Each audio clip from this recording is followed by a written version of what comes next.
What are y'all doing while enjoying your bacon? Well, that's all Thorgrim is doing. He's kind of just, beard deep in the delicious baconness. Yum, yum, yum, And Dragonborn is enjoying delicious meat. yum. Beastie is also enjoying delicious meat. Meat. And Otto also has one. Thorgrim bought an extra one for him.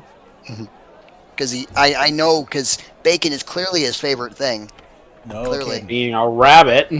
Yeah, clearly. It's either that or beer. Bacon beer. Yeah, exactly. Ooh, that's a thing. How's no one invented that yet? I'm sure somebody has. I gotta look this up now. There's bacon flavored soda. No, I know, but like, I need to know. I need answers, man. Anyway, Otto, what are you doing? He's gonna take a bite out of the bacon burger.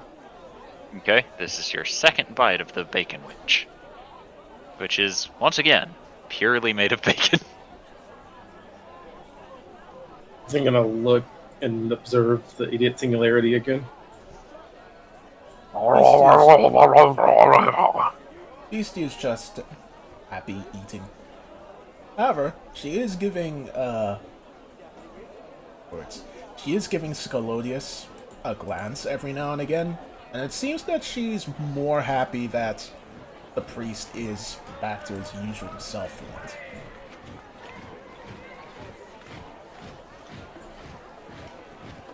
once. Alright.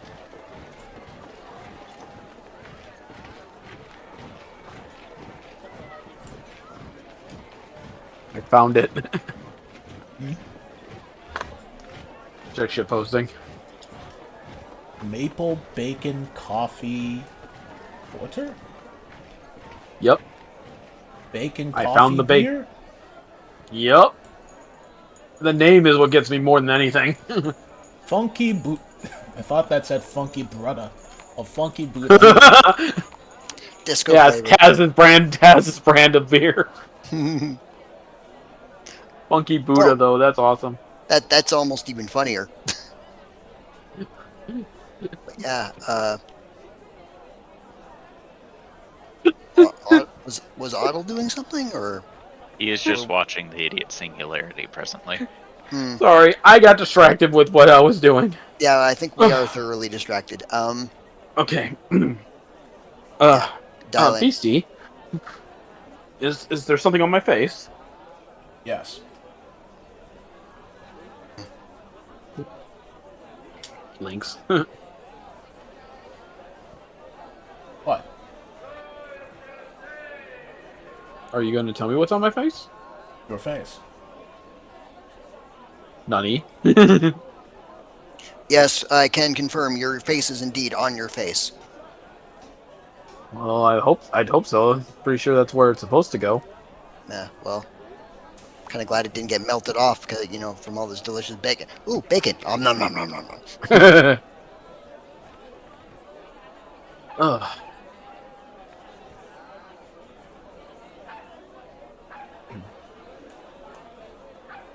Perhaps this is kind of what I needed after the whole confrontation outside the city.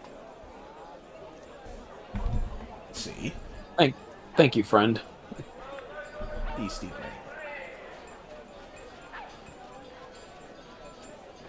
Boy. She gets a pat on the head from the priest.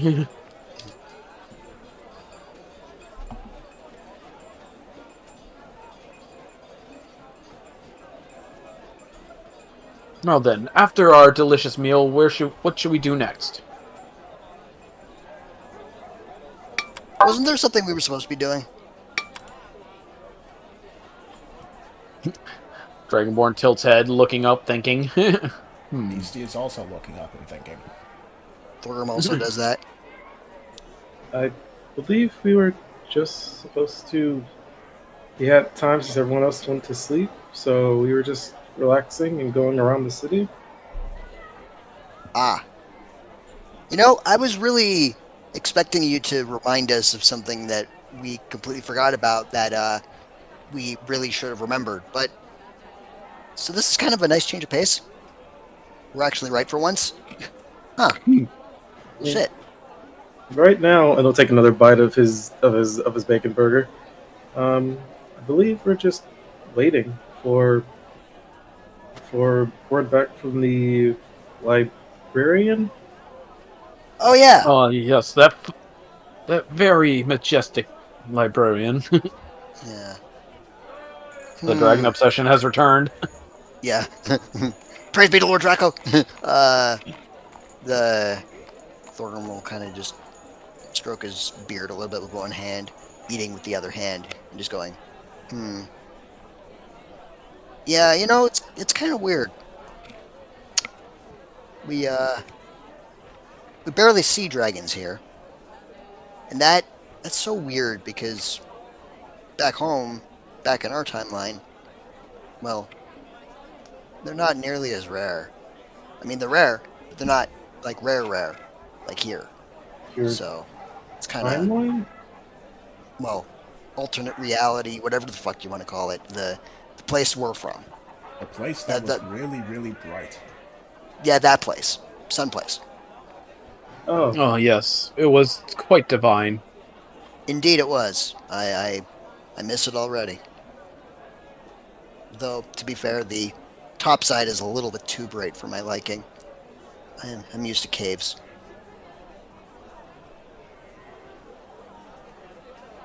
Makes sense. Yeah.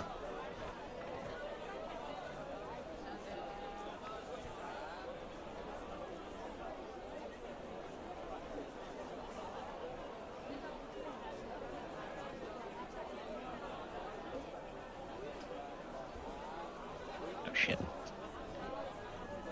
So, you guys want to do something else? Beastie shrugs.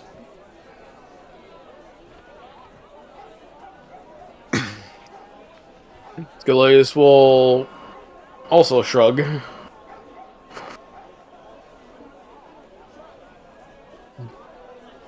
Shall we just wander about the city until something happens?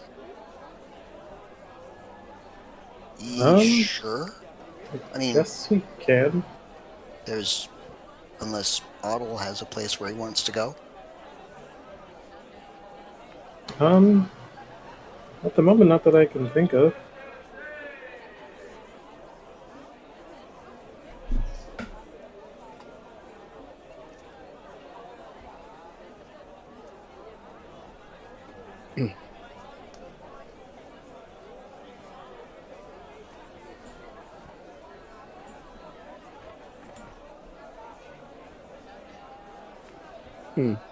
I say we just wander aimlessly until something happens. Okay. All right, I'm okay with that. Tell Though, you ho! No, but- Dragonborn immediately gets up and starts walking. no, wait, hold on. Thorgrim is gonna go back to the stall. It's still open, right? Yes, Cool. I'm gonna grab another one. that'll be 2 gold. Cool. All right, now we can go. Bacon witch in hand. And go they shall. Nom, nom, nom, nom, nom. Random wandering, go. All right. Oh. Sorry, had to stretch. I need a D100 from someone. U100, you say? Yes. Oh yeah, 26. I'm disappointed. Yeah, that's a bit of a low number. Well, I saw the 6 and got excited. All right. So, unfortunately, as you wander, there doesn't appear to be anything of interest going on within the city. There's nothing but disappointment. What if we go outside the city? Why? There's nothing happening in here. I mean, fair, but that's quite a way. No. Would the rest of the party mind that? Maybe. I don't really feel comfortable being separated from the rest of the group. Because, what if something happens to them? What if something happening to them right now? Yeah, that's maybe a Grumbling, good point. grumbling dwarf dad noises.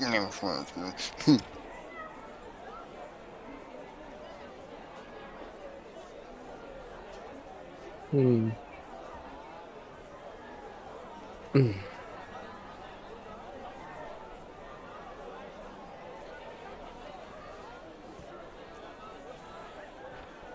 But, I think it'll be okay as long as if we mainly stay safe from everything.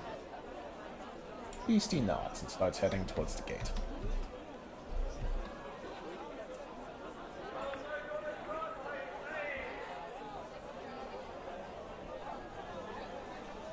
Okay.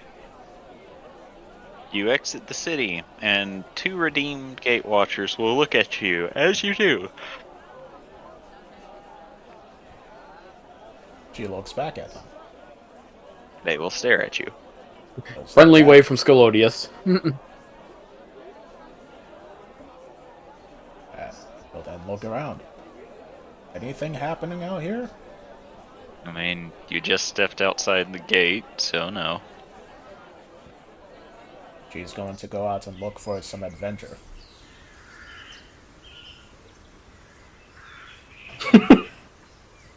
Roll the D100.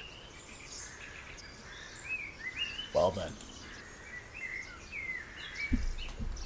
Alright. So, Beastie, as you begin wandering, through the woods, going about your business, you eventually realize that somehow you have been separated from your group, and you are alone. Uh-oh. This was not the adventure I was hoping for. Sorry, I was distracted. What happened? Beastie got went off lost. alone for some reason. The idiot singularity has been split. It's multiplying. Oh no.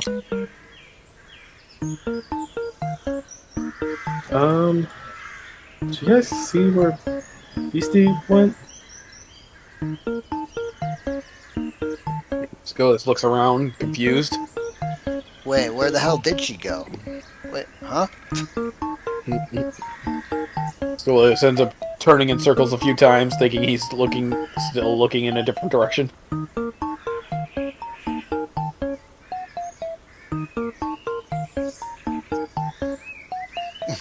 Scolodius just starts spinning in circles. Pretty much.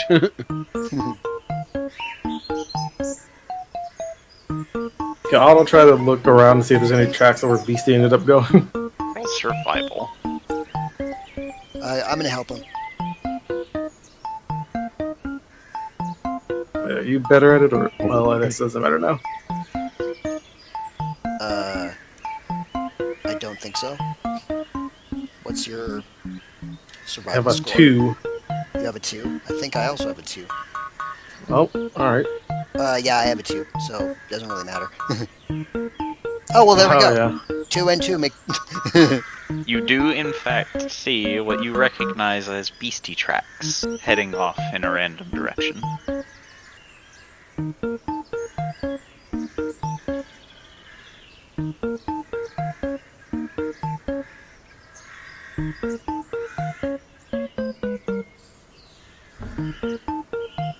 Otto apparently does nothing with this information.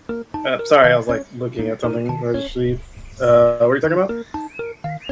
I said you do see distinct beastie tracks. Oh, okay. Then he will start following the tracks then. I'll follow. Cool. Rabbit Bro seems to know what he's doing. Alright. And Beastie, eventually you will quite on your own rediscover your friends. Definitely not the other way around. Hello!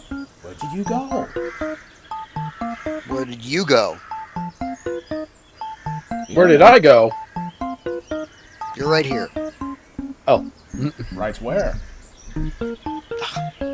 Don't go off alone. I didn't go off anywhere. You guys all went off alone. No, we didn't. Yes, you did. When we're in a group, that's not alone, you idiot. Huh? A lone group. That's not...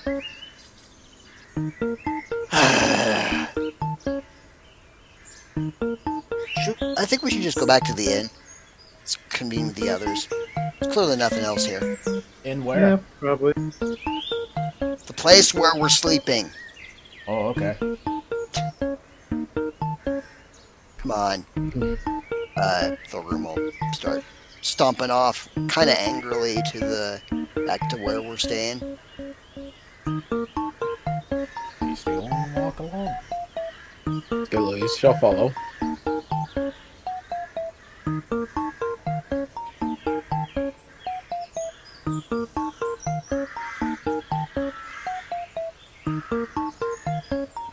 Otto stays out in the wilderness. Oh, I was gonna follow.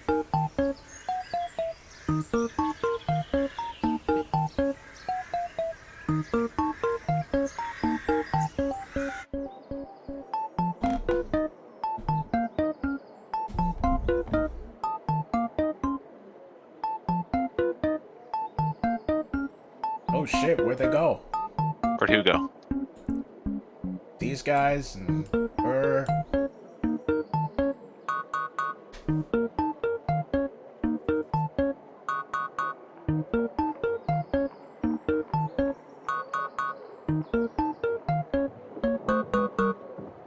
That's I a believe I curious see. silence. I mean, I don't have to answer your questions. Yeah. That's one of the things that Okay, I what did notice about... okay. That's one of the things. Sorry, that's one of the things that I notice most about tabletop RPG campaigns. The DM is not obligated to answer any of your questions. Look, I He's not know, obligated to say shit. I know he doesn't have to answer my questions, but a response would be at least something like, I don't have to tell you, just sitting there like, with his silent contempt. What am I supposed to do with that? Silent contempt. It's just silence. Contempt would imply negative emotions, which I do not have. It's silent trolling.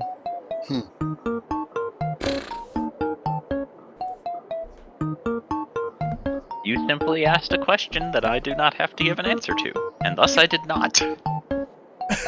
Look, silence is not a good answer when I can't see your face. I don't know if Discord died.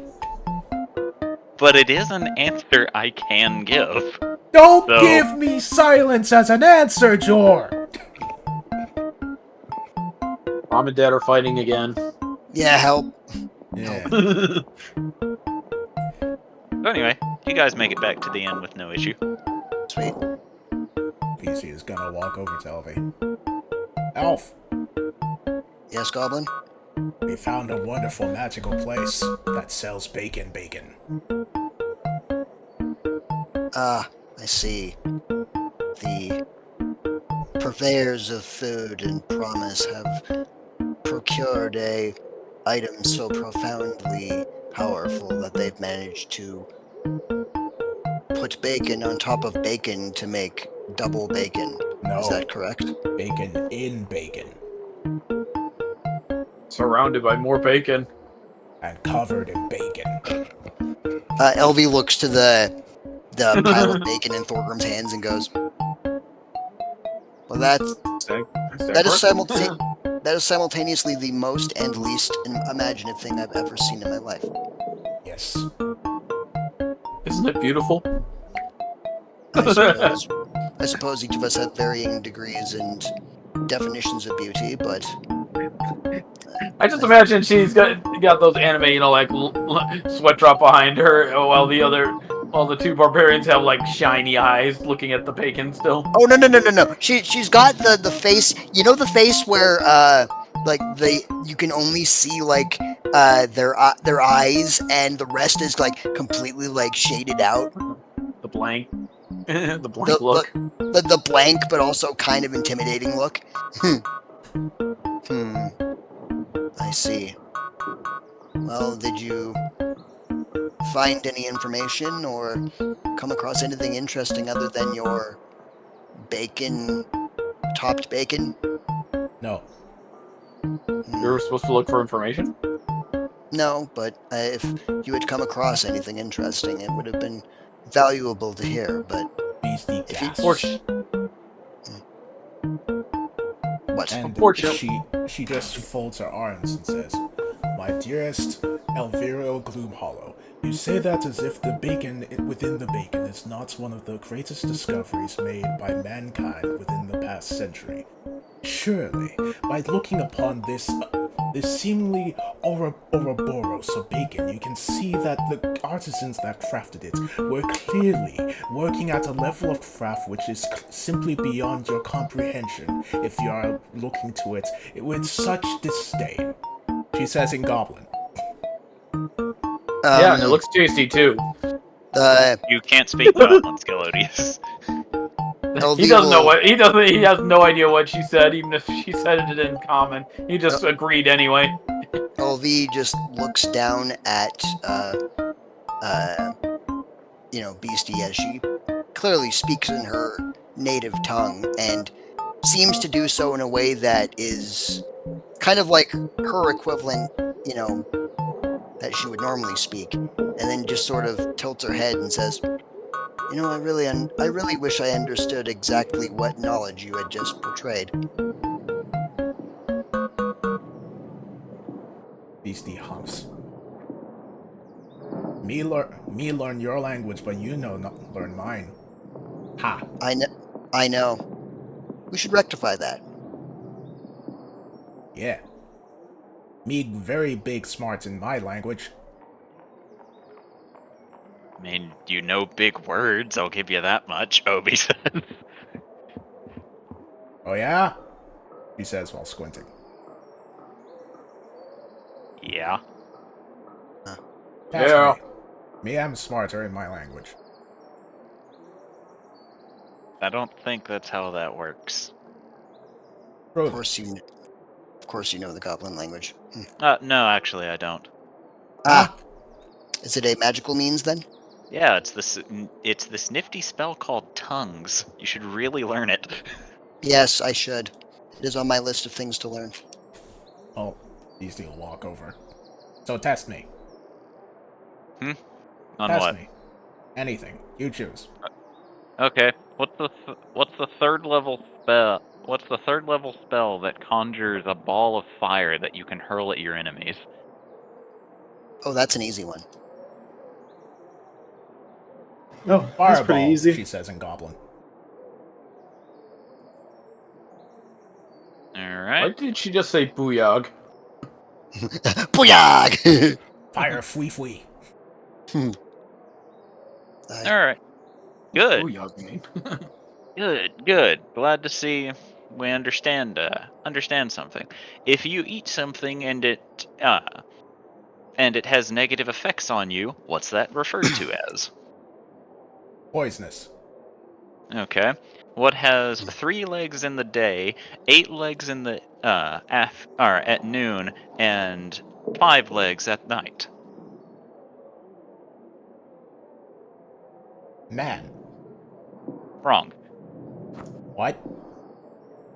And See? what? You don't know everything. Me no say me know everything. Me say me smarter in Goblin. Which me am. Yeah. If you were smarter in Goblin, you would have gotten that right. So what's his answer? What do you mean? Wait, repeat question. Nope.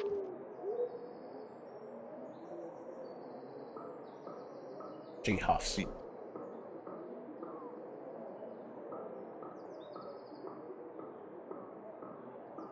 And I want to be very clear. All of you could understand everything Obi said, and nothing that Beastie did. Oh, That's why I made the joke of what the heck does booyog mean? wait. How are you... I assumed that the tongue's spell only allowed you to understand anything somebody else said. Why was I able to understand what you said? Tongues makes it to where I can understand anything that's said and vice versa. Technically speaking, you should be hearing me in your native language, and the rest of you should be hearing me in the native language as well. That's why tongues is a very good spell for people who are too lazy to actually go out and learn languages. Hmm. And Well, as he says this, you have the distinct feeling that he was in fact referring to himself in this statement. Well, to be fair, magic is a abbreviated solution to most problems.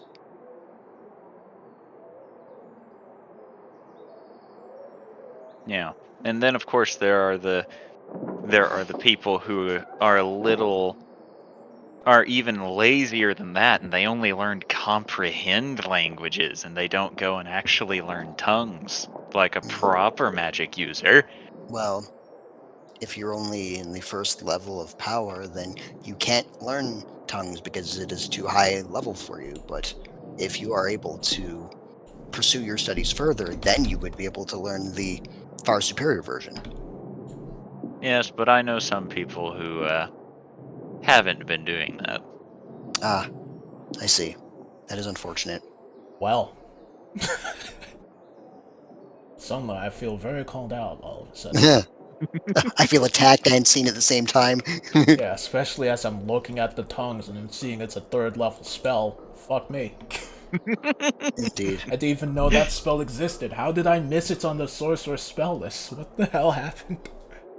If I knew Yes, about it, I would have taken it in a heartbeat. honestly, like whenever I play a caster, I always find it very, very difficult to choose spells because there's so many good ones. But for Ayla, it's kind of Yeah. easy. She has a specific theme, and it's that she talks and she does fire and heals. Diplomat. Yeah. I missed the Tongue- most important That's 3 one. themes, by the way. Tongues would be incredibly amazing or incredibly helpful for a diplomatic sword. Yes. I It feel usually is. stupid. I'm gonna change one of the spells to tongues next chance I get. Motherfucker.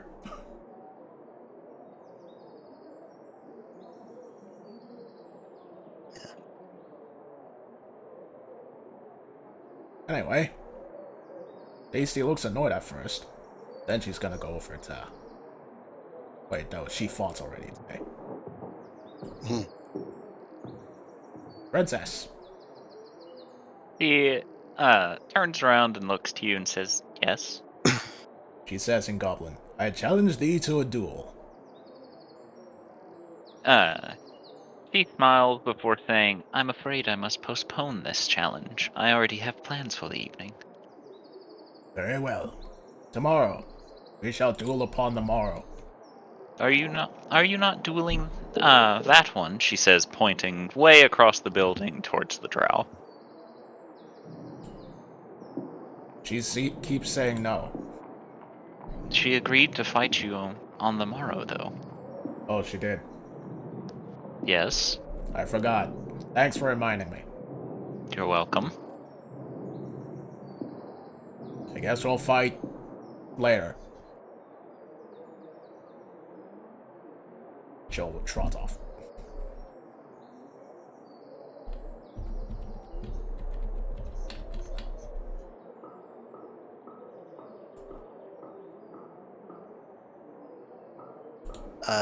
LV taking a wild stab at predicting Beastie's mannerisms, will look to Princess Bistella and say, "She asked you to fight her, didn't she?"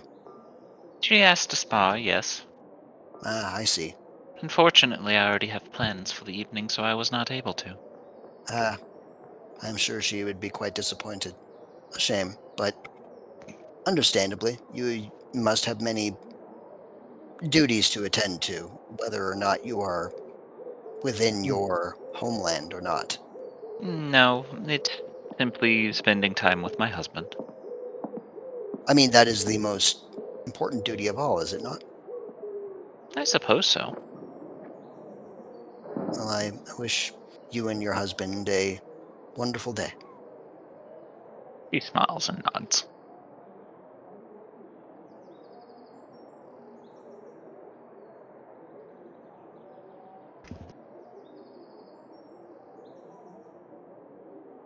What time would it be, roughly? It's getting close to evening. The sun hasn't set quite yet, I see. so early evening. Good to hear.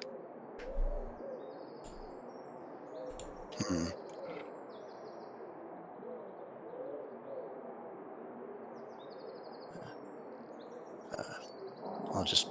Thorgrim will just go and sit down on a stool.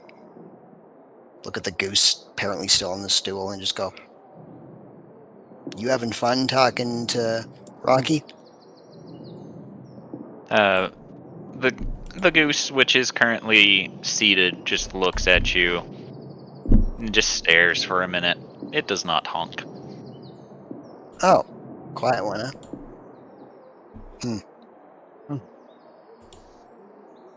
It will then begin preening one of its wings. Still not honking. Strong silent type, eh? I like that. Better than other geese that I've found. Thorgrim just picks up Rocky and starts, petting him.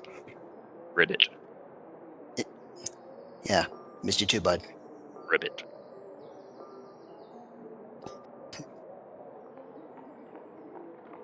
And now both of my characters have have widow animal twins.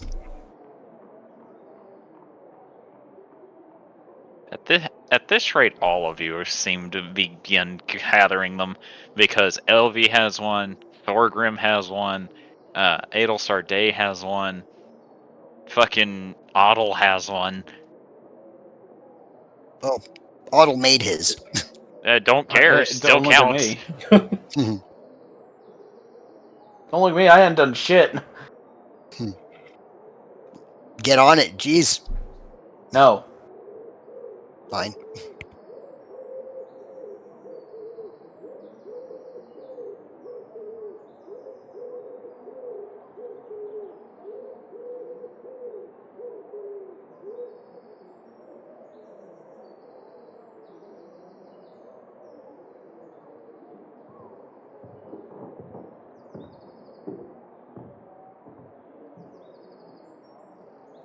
Let's see.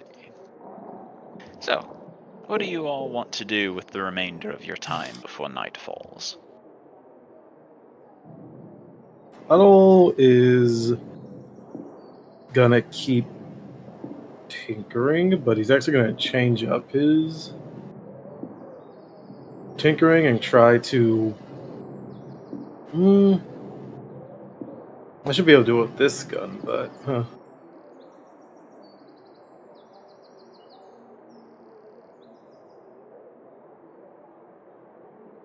well, I can tell this gun isn't really magical in any way, right?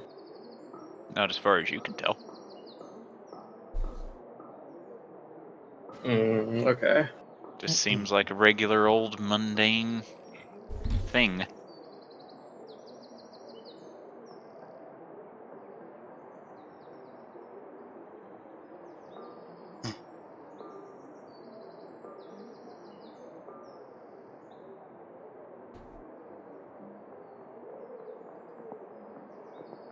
All right.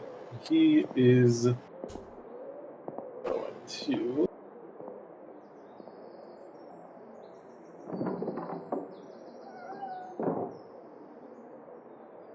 Try to figure out what he was. Try to think about how to best to explain what he was going to do. He pretty much just going to try to tinker with the gun in such a way to see if he can, I guess, find a way to turn it into like a spellcasting focus. Okay. Roll a D100. Cubs, what the fuck? And so probably see if he can put like in one of his. I might do it next morning though. Do like a enchantment of a. Oh shit.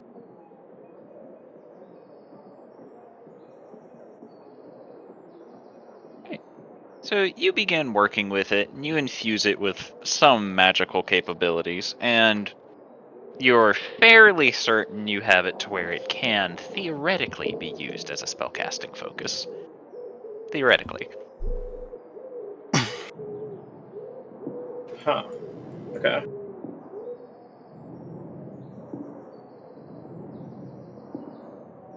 In that case, after he gets done doing that, then he is going to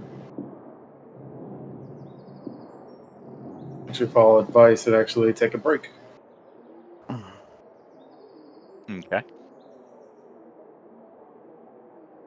And just relax for the time being.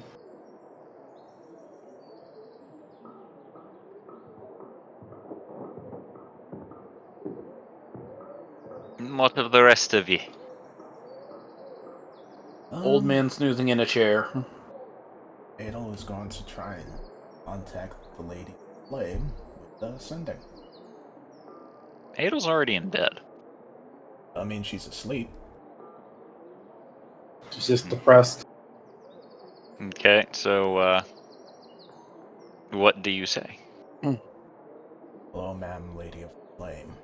I wanted to know when you would be able to reach our location with the forces. Need to know when I can begin the preparations to face my mother. What is the location? South of Haven. How far?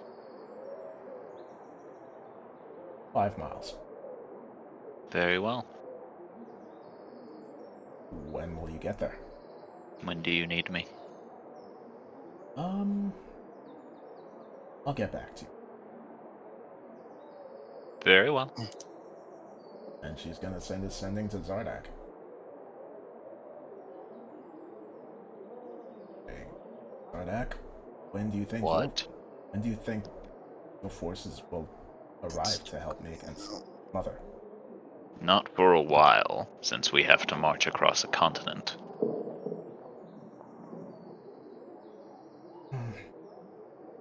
What if I had someone magically get your army closer?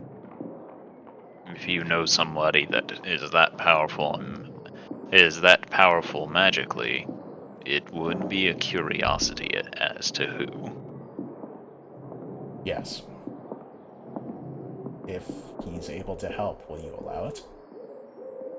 We'll see. Please, I kind of need a concrete answer right now. It depends on how he is. He is eccentric, but he'll be polite. Roll deception. Deception? Ale's try. Because boy, you lying. She can. Why the She can. fuck She's you just gonna ask him lying? to be polite. Yeah, a lot of people ask Obi to be polite and see how far Doesn't that mean he gets. do it. She's not lying though. She genuinely thinks that he'll be polite. So. You heard me. Okay, fine. Well.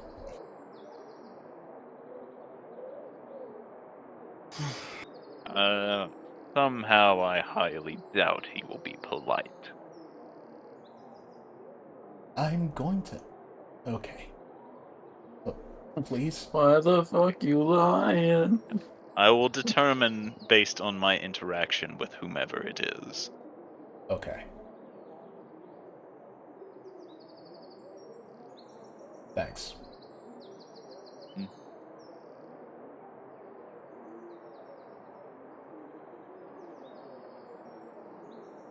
Ensure contact. Leader of the Flame again. Say, can you get them there tomorrow? What time? Noon. Very well. Thanks. And she will sit up. Get out of bed.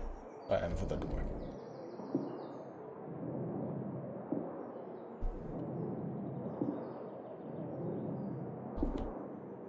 Down towards Obita she goes.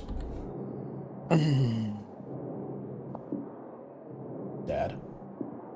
Hello. Oh, Dad. I need your help. Are you capable of transporting an entire army across the continent? Yes. Perfect. There's a man called Zardak who has an army that I asked to help with my mother. I want to go Racer will start preparing tomorrow, and that needs his army to be teleported 5 miles south of here. That's awfully specific. Yeah, that's the meeting plan. But it's very important that you don't piss him off, please. Why? Kind of what I'm Because good at. he won't let you teleport his army if you annoy him. Oh, that'll make teleporting his army all the better whenever I get to do it. Dad, please. They might not help me if Zardak is angered. I can make them help you. If Please don't do Zardak that. is anger. Why not? Because if you do that, that will piss off Zardak even more, and then I'll have an enemy. Again.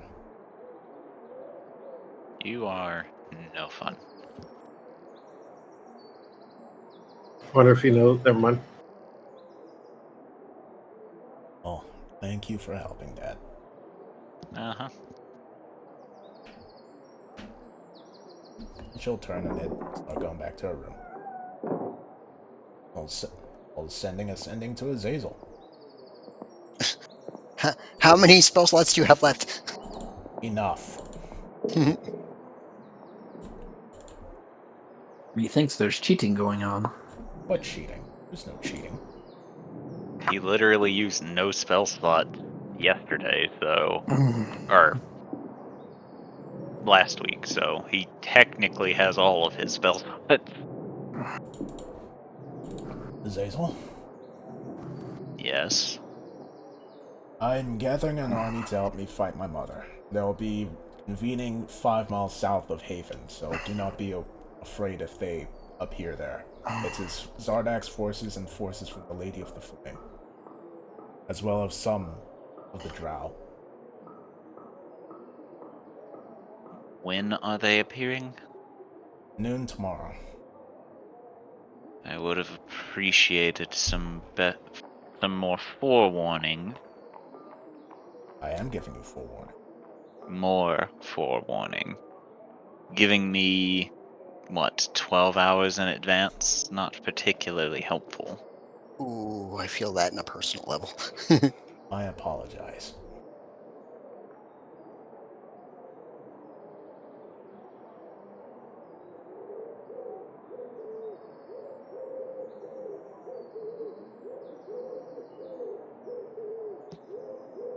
Anything else?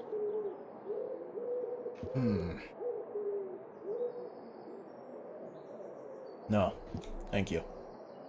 And with that, the connection is cut. Alright, well, I was gonna sit in bed, thinking.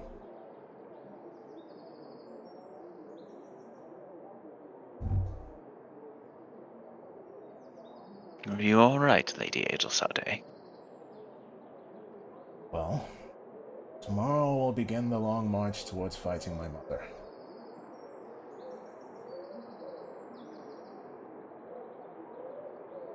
I mean, anyone will be nervous confronting their parents in that kind of situation. There is also the fact that several people want to kill her.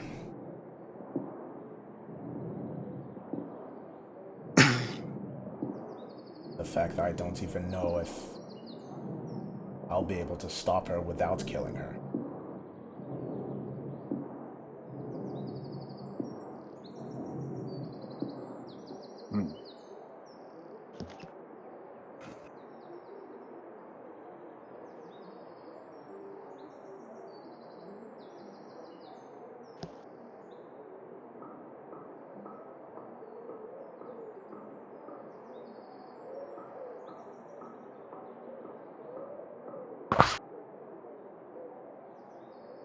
Hubert will just look at Jubilee before saying, "You're not very good at comforting her." Sorry, it's just... I don't know what to say. Anything is better than silence, he says, walking over as he gently rests a hand on Adelsade's shoulder. She'll lean her cheek against his hand.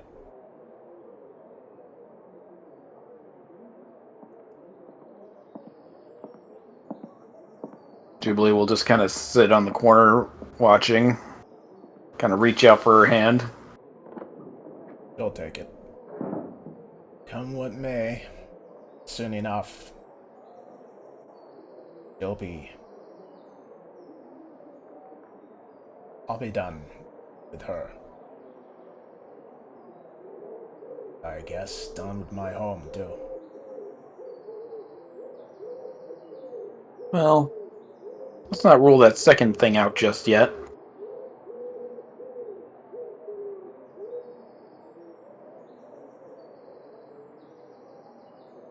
I mean, you never know if your sister might at least put you in good graces. Maybe.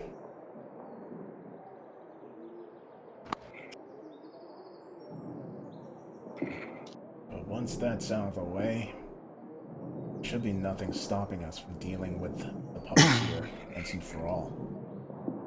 Or at least focusing on him.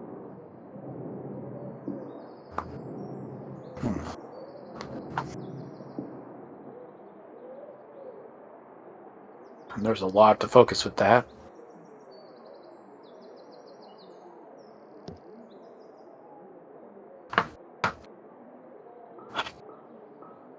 Still, we'll probably have to do a little more research into his new sect, as it were.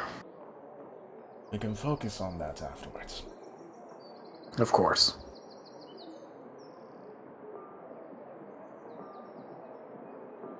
Whatever you decide to do, I will be here every step of the way. They'll nod and then we'll lie back down. Thank you. Appreciate it.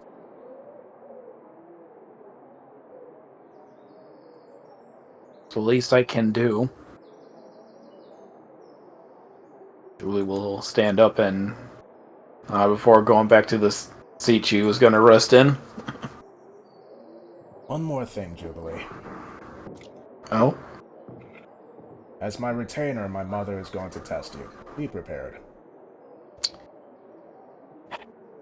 Yes, well. Maybe she needs to prepare for me. Jubilee just kind of does a little chuckle. Mostly kind of nervous to herself, but she's mostly trying to put on a brave face for Adel. If you want me to make a deception check, I will do it. I'm not good at it, though. Nah, he'll take you at face value. Very well. I have faith in you. More faith than you have in yourself at times. And that's all I'll need. Good. And she'll shut her eyes.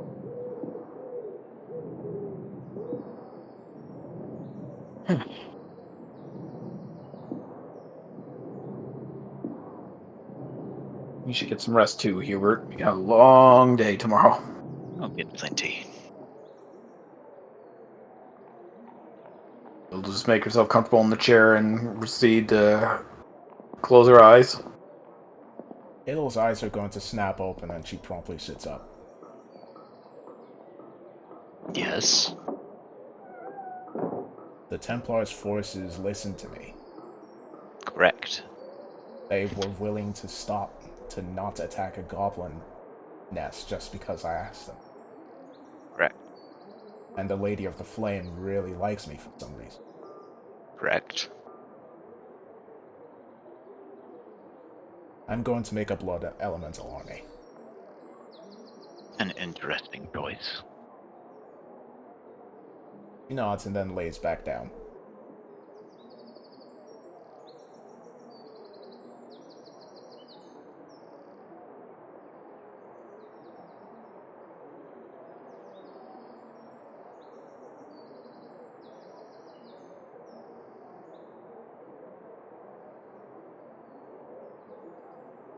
That's it from Adel.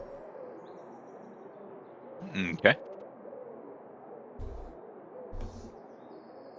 What of the rest of you? My characters are out. George is still just chilling in bed. He's not really, kind of just thinking to himself. Not really, his mind's just going places, trying to stop himself from overthinking. When did I become so down bad? The hell? What's Jubilee doing in my thoughts? Why is there a thought in my thoughts?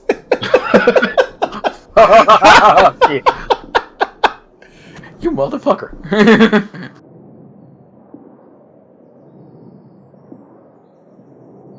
Why are all these squares making a circle?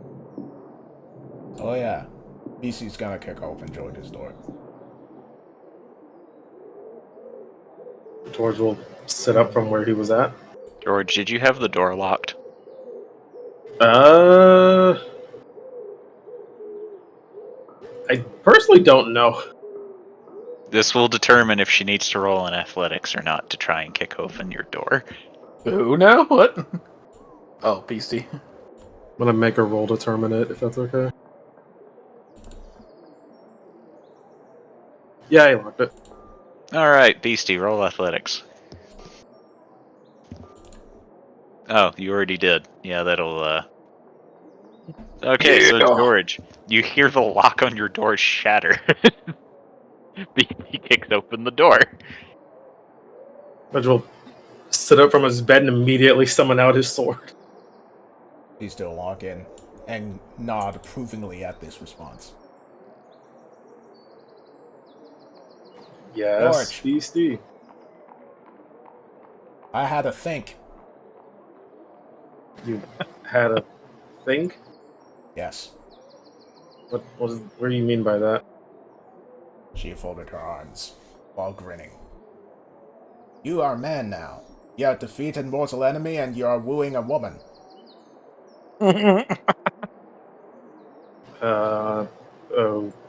Okay. So when you take over Haven,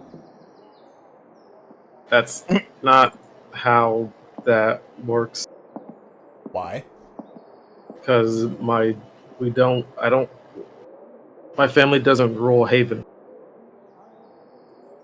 So then what's Mother doing? She's more like,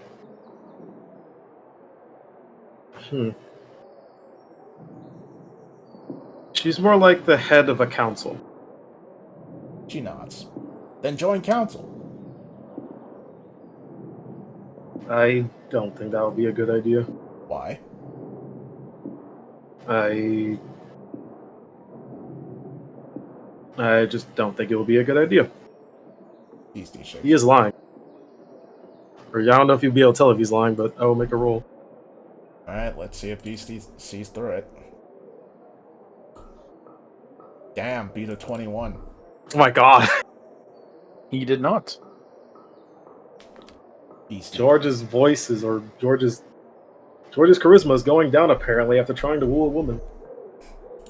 Hey, He used all the riz up. He didn't try. He successfully navigated the date. Now he has to try to continue to woo the woman. Beastie will grin while walking over. You know, believe yourself. Ugh. And what does that matter? Because you know, he says while laying on the bed, that you know that you know that you know that you know how to lead.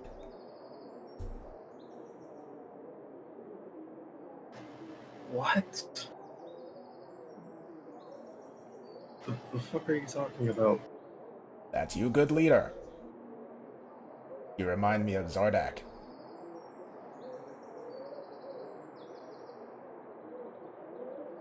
Beastie, you feel hands grab your arms as you are lifted into the air.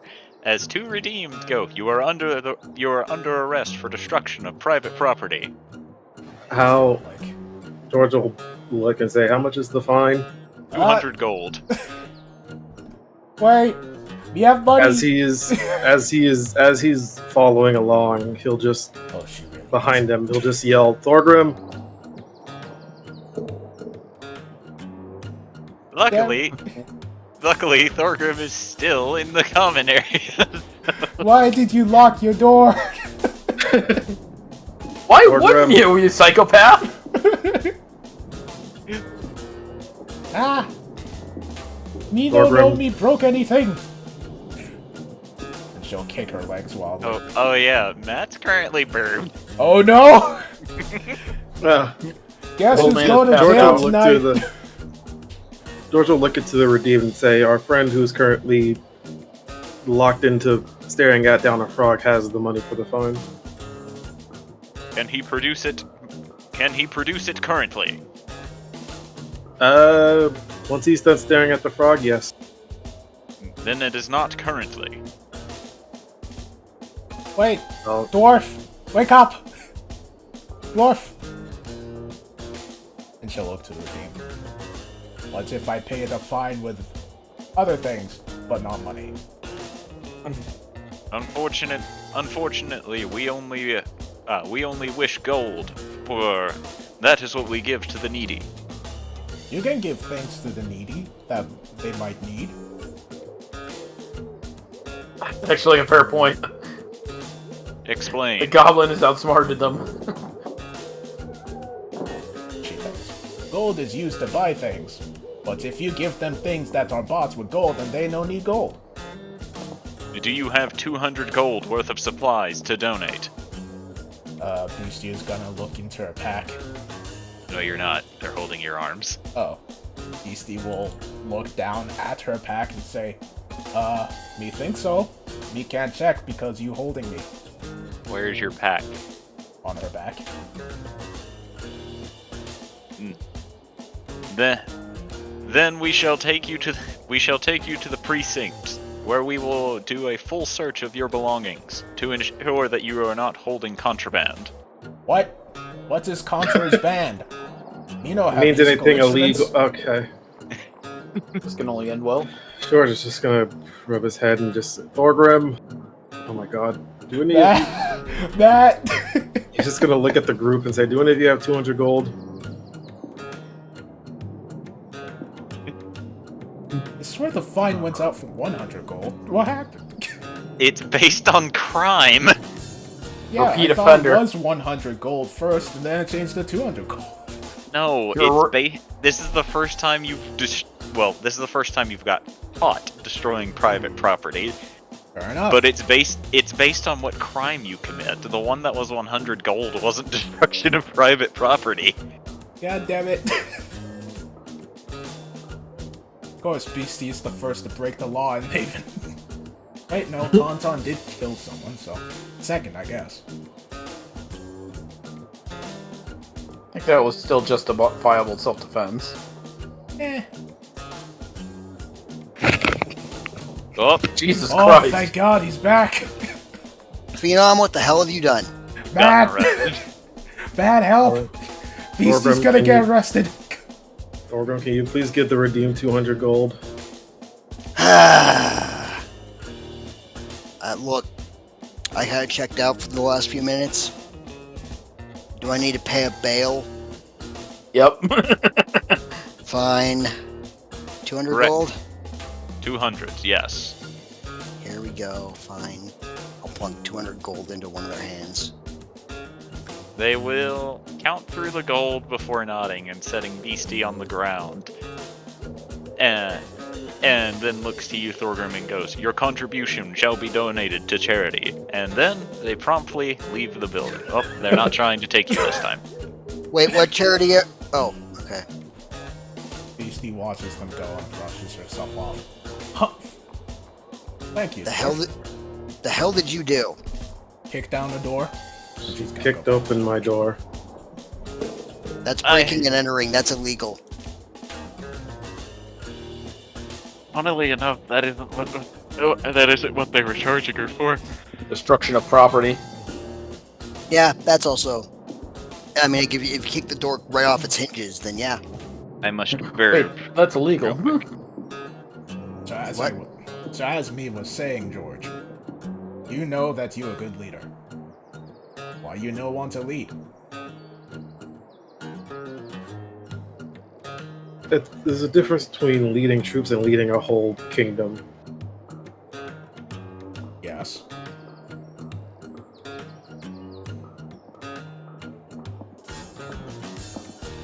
pressure is great, and I don't know if George wants that level of pressure.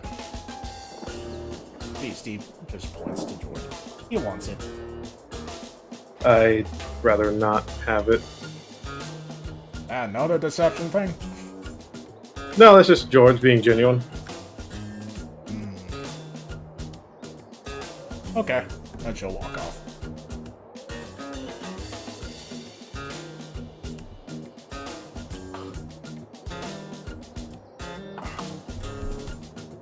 I apologize for, upon Beastie's behalf. She could be rather set in her ways, as you all know.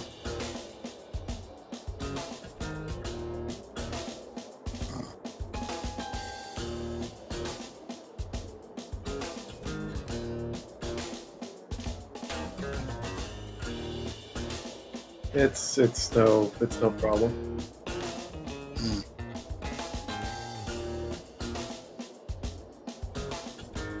So I believe we have decided then we are beginning the preparations for war. I guess so. How wonderful. I never thought a lowly researcher would be anywhere near a nation-scale combat.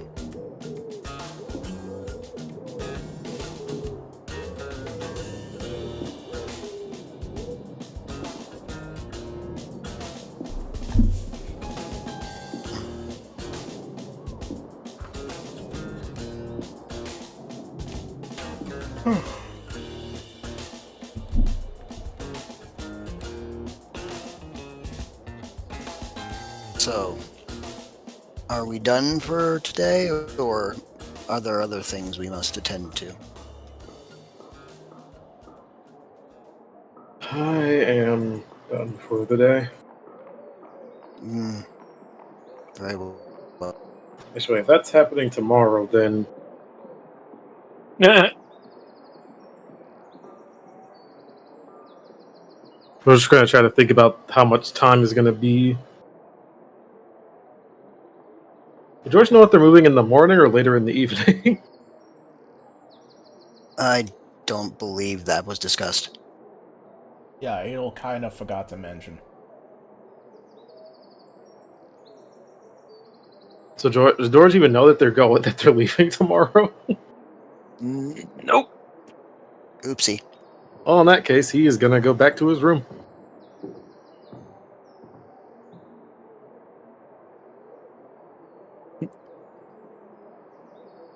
Yeah, with the no door. No, there is a door. She just broke the lock, not the door itself. And he will close the lockless door. And Truly Beastie the- kicks open it. No. Leroy! He comes in with a steel chair. George, holy fuck!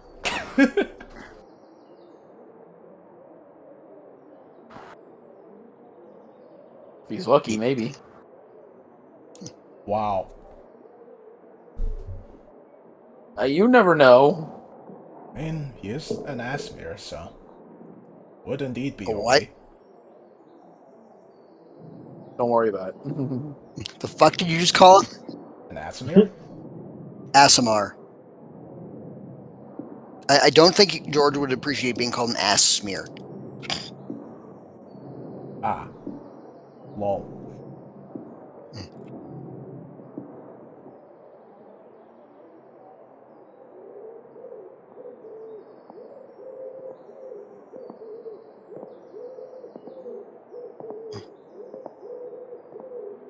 Alright, I'm back. What's Welcome up? back. George has gone to sleep. I can barely hear you. Uh-oh. George went to Have I sleep. been that unhonorable this whole time? No, I can hear Well, you. you've been just fine to fine. me. Hold on. Maybe I can do Discord settings. Alright. I've done Discord settings. How do I sound now? Better. Okay. Right. So, Holy shit, I just peaked my mic by yawning. nice. Hmm. So, Is Otto going to go to bed anytime soon? What of the rest of you? Yeah, he will. Let's go to bed. Still slept.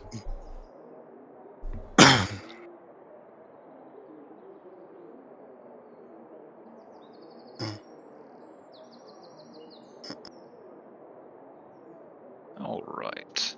So if you are all going to bed, you need to go to your respective rooms. No. I said old man sleeping in chair, so.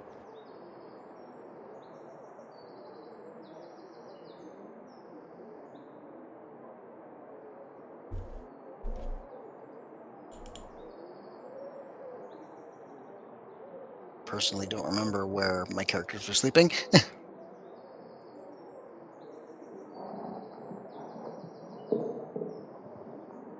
I think you're actually sleeping in Scolius' room, funny enough. Yeah, I don't remember at all. That's fine. Scolius ain't leaving it. Okay, well. You're gonna use it. No. Everybody put their characters in your respective rooms, because that will process some elimination in my mind. Okay.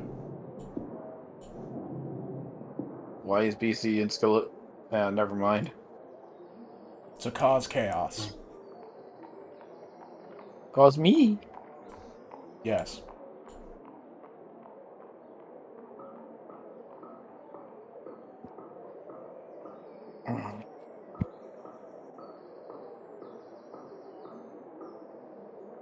Ugh. Alright. Does anything happen tonight? Thorgrim and Gloomhollow sleep in the hallway. Yes. Guess they decided they're on guard duty. I will forcefully move them. Okay. They now Thorgrim's in the right spot. They now sleep where I determined them to sleep. Okay. Then, Actually, I think you put them in the right spots. Ironically.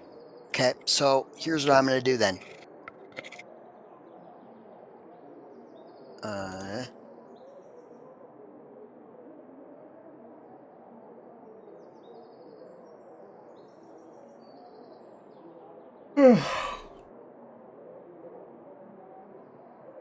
There. So that my mind can remember. Jordan is going to switch those two, I swear. We'll put them in different rooms. You I'm better gonna fucking laugh. not. He would. He's a jerk. He's my jerk. Alright, let's see. Alright. So I need D100s from everyone to see who wakes up first. Alright, here we go again. Holy fuck, Beastie. Holy fuck, George. Yeah, that's George, and Holy 57 is fuck, Otto. Adel. Jesus Christ. Well, so far Scolius got one of the better rolls at 56. Well, shit. Okay. So I'm middling, I guess. I think most of us are. Yeah, I think Oz can be the only one up. 57 is currently the highest roll. Alright. We got 57, 56, and 55. That's hilarious. Alright. Otto, so you wake up first. Alright. Otto will wake up and look around, make sure. Where is Hoppy? You don't know. He's not in the room, though. Immediately wake up, start looking around, and like, Hoppy. Hoppy. Then he'll start walking forward and head out of his room and look to both sides, see if he sees him. You do not see him in the hallway. Hoppy. Well, then, kind of, he'll look around his room for a little bit, see if he can see any traces of if anything happened in his room. No, nothing bad happened, if that's what you mean. Just looks regular. Or just like traces of Hoppy altogether if he like accidentally brought out his sword and like scratched something or anything like that. The hole that was in the wall originally, no, there's no other evidence of sword. then walk towards the main room and just say, Hoppy. Hello. Oh, yeah, there you are. What are you doing? You said come here to practice sword. He says, holding up his sword. Oh. Well, that's good. At least you managed to... Huh. How's that been going? Fun. Oh, that's good. Also practice hook. Oh. We start to get the hang of it? Hoppy will fire it at the wall, and then will promptly pull himself into the wall with a thud. Ow. Well, that's good at least. Father, I am stuck. At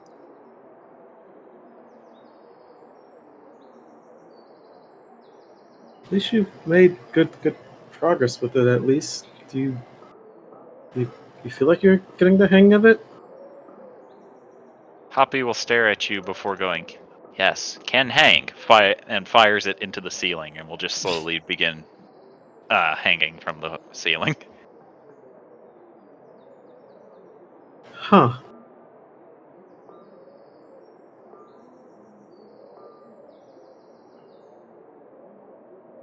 Then look up at the ceiling and just think to yourself for a second. That could be a good idea, actually, if you ever need to get the drop on somebody. Up, he says, and then promptly hits the floor. No, you didn't need to actually. Okay.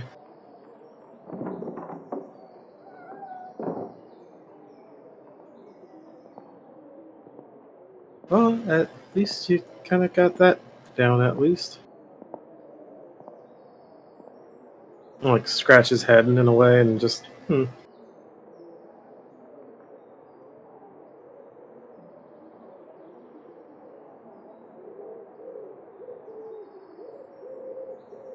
Hoppy will just look back at you. Well, did good job. He just tilts his head in confusion. I'm saying you did a good job Why? because you've been training and doing good at it. I swing sword now. Well, swing it on our enemies.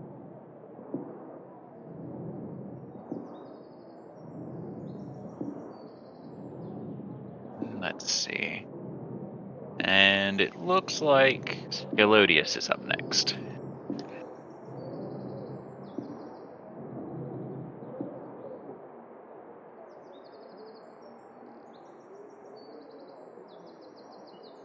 Alright. Chaos? Yes. The Scalodius waking up turn. Ah. Well, since we didn't want Scalodius sleeping out there, he'll get up and head on down.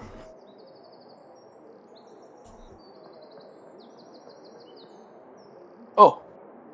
Good morning. Seeing the other Adel. Are you wanting some time alone?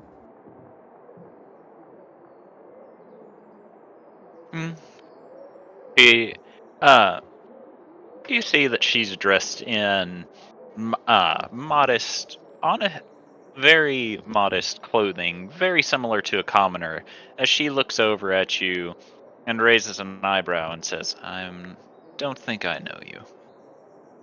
Ah, my apologies. Pardon my rudeness. I travel with, George. I travel with George's party. My name is Scalodius. Gives a small bow. Priest of Lord Draco. Ah. A priest, huh?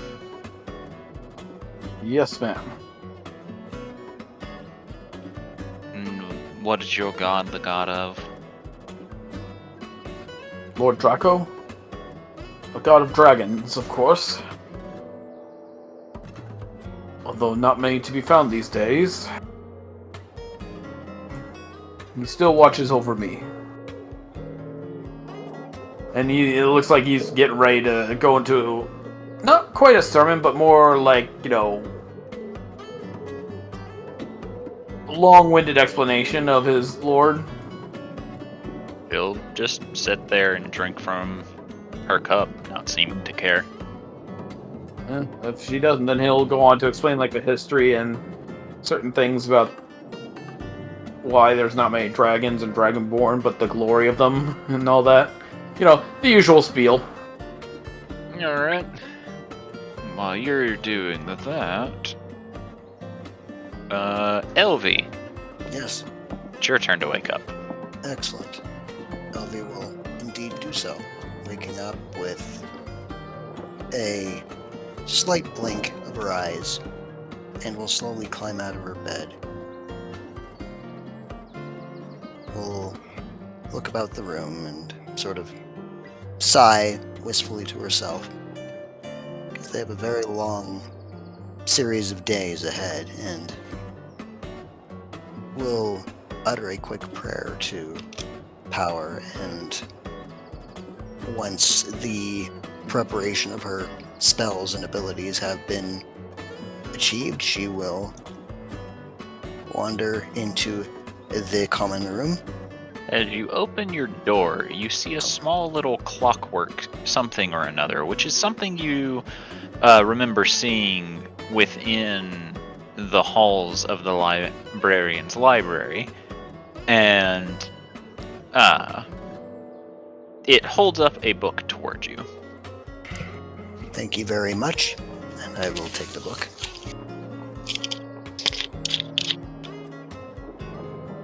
I assume this is the book we have been asking for. The clockwork will then trot off, not answering, as that was not part of its commands. That was a question for you. You don't know. You haven't read it yet. I'm looking at the cover.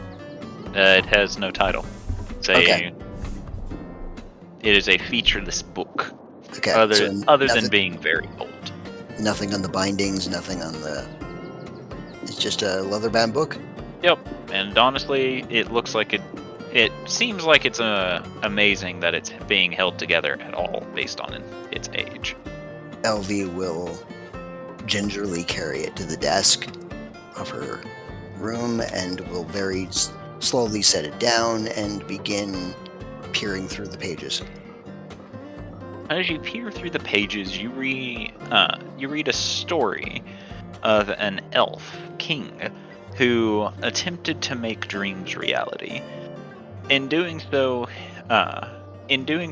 he crafted 3 items that must be used in tandem in order to achieve it: a crown, a medallion, and a crown, a medallion, which is on a necklace, and Yes. a ring. Each one of these. Ring? Yes. Okay, I thought you said rink, like hockey rink. I'm like, what? No, ring. Okay. You need to challenge him to a hockey game. Each one of these items have special powers in and of themselves. The medallion, whenever you cast a cantrip level illusion spell, can manifest the illusion into reality. The ring, whenever you cast an illusion spell of any form that can deal damage, will deal half the amount of damage. So if you make an illusionary fireball, it will deal half the amount of damage that a fireball would deal. That's the ring or the medallion? That's the ring. The medallion makes cantrip level illusion spells actual physical. Okay, I'm just making sure that, yeah. So, ring makes illusion spells that do damage do half damage. Is that what you said? Sorry, I'm trying to write and listen to you at the same time, and my attention is divided.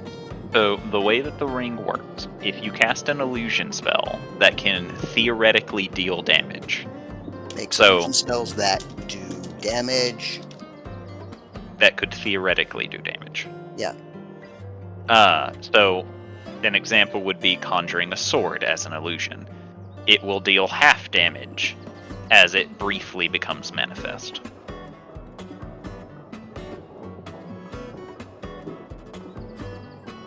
As it briefly manifests. Beasts. Okay. And the crown is what allows all illusion spells to become physical so long as the medallion and the ring are worn. To become physical as well as long as medallion and ring are worn. And theoretically also attuned to. Yes. Now, it also tells that as the king crafted these items and used them more, eventually the crown put him into an eternal slumber that he never woke from. With repeated use, Dream King was put into eternal slumber by crown. And now all who attempt to get the crown have to fight his dreams in order to achieve it. In order to retrieve crown, must fight dreams of Dream King. Noted. Does it tell any of any location where the Dream King's castle may be? The only thing it refers to is the name of the kingdom, which was called the Evergreen. The Evergreen. You really like that word, don't you? Yes. Dream King's kingdom was called the Evergreen. Unfortunately, it does not say what the location of it was, but now, with the knowledge of its name, you may be able to figure it out. I'll just have to ask around. Any other information of note? That the elves eventually abandoned the king to presumably die in his sleep whenever he obviously could not lead them any longer. Got it. They probably tried it first and then were like, can't wake him up. Sorry.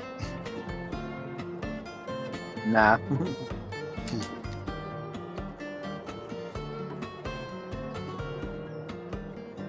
Waken the Dream King from his slumber.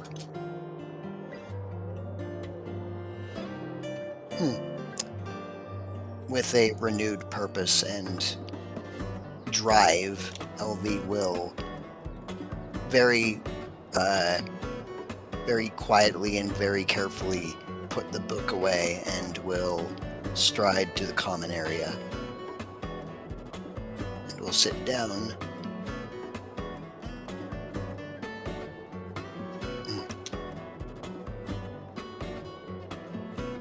As you sit down, you hear Scalodius talking about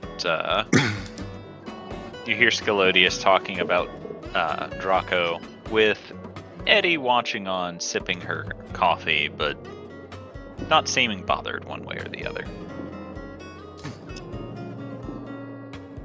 Yes. She's using the method I normally use, where I just let him talk.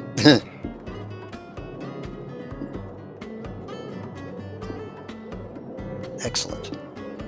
I will mention my findings when we are convened in earnest. Good morning, Model. Good morning. How are you this fine morning? Well, I'm okay. What about yourself? Wonderful. I've found some great knowledge that I believe will be quite useful in my own personal endeavors. Oh, well, that's good. What of you? Have you acquired any knowledge this fine day? Well, with the gun that Hubert gave me, I kind of theoretically should be able to turn it into a spellcasting focus now. So, Fascinating. Well, any method of increasing your own abilities in order to assist us is appreciated and definitely worth your time. I certainly hope so. I believe so.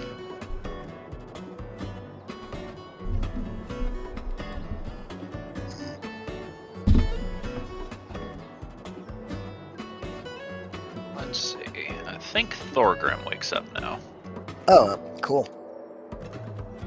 I'm gonna wake up and I'm gonna stretch, do my old man calisthenics, channel some ki into my smasher just for old time's sake, and gather up my animal bud, my good buddy Rocky, put him on my head, and I'm gonna stride on out.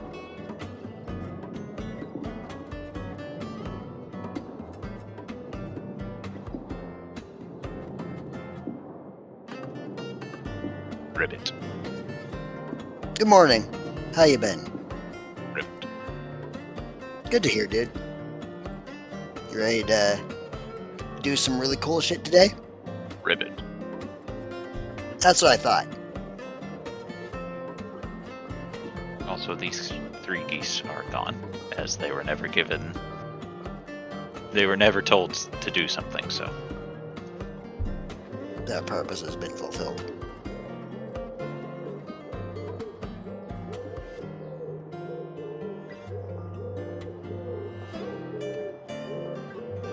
Right. And next should be Jubilee, I think. Please skip me for now. I'm just taking care of something important. Okay. Then next will be Beastie?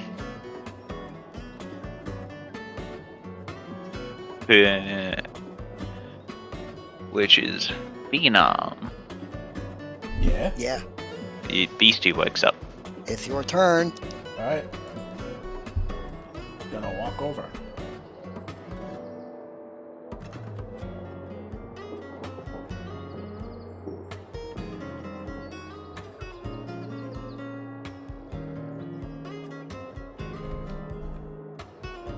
Hello.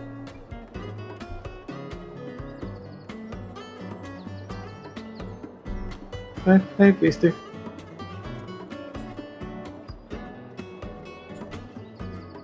Hoppy will wave at you as you say hello. You still way back before going over. Kicking the door open and heading on in.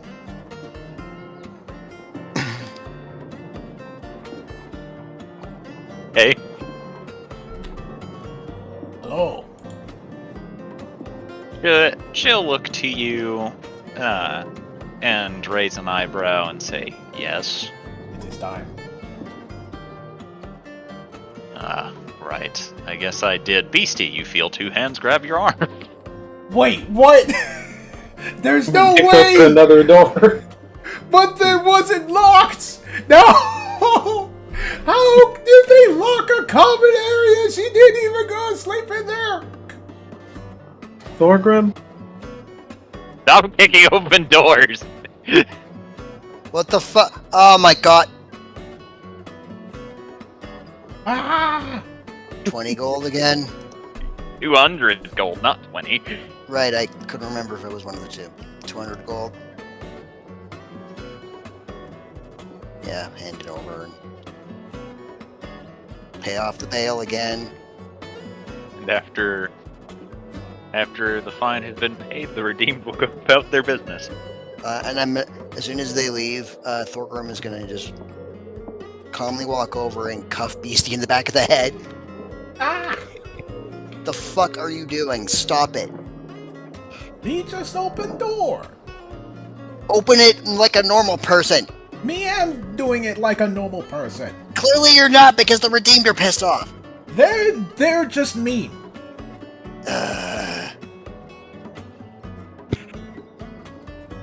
Goblins kick doors all the time, she says while huffing. Oh, hey, what's up? I've agreed to spar with this one, she says, motioning to Beastie. Oh, I apologize if I'm taking up more of your time then. A lady? And who are you?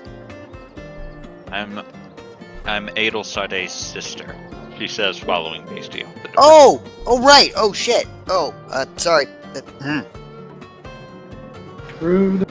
Very briefly forgot who that was. Oh God. Isn't that the one that had Jubilee for a little bit? Yes. I totally forgot who that was. Okay. So anyways, as I was saying, and I'm back, so Alright. I can have Jubilee wake up now. So we'll just kind of wake up and stretch your arms, because I don't know if you know this, but sleeping in a chair, not the easiest thing to do. You wake up, you see Hubert standing at the edge of the table, apparently sipping coffee as he looks to you very quietly. Jubilee just kind of looks, seeing Adel Sarde still asleep, and just will whisper "morning," as to not wake up the lady. Hello, Jubilee. Ugh. I take it you rested pretty well?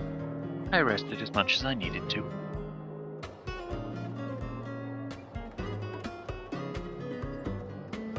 You know that Lady Adel Sarde will want to hear you say that you did rest well. It's what she would want. Yes, but she also wants me to be truthful.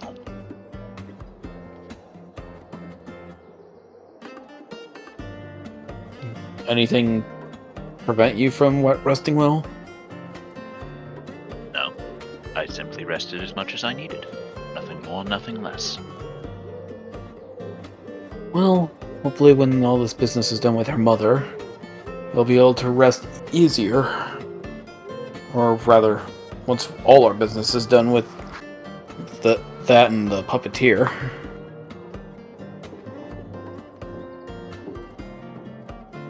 Only time will tell of that part. That it will. Oh, is there another cup? Hubert will reach into his pack and set a cup on the table. May I? He motions to the kettle that has the coffee in it. She'll take the kettle and pour herself a cup. Thank you. Start sipping while waiting for Adel Sarde to wake up. You find that it is very hot and very bitter.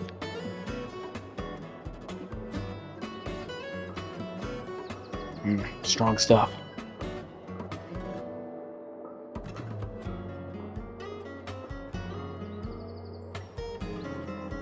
Let's see. And next is George.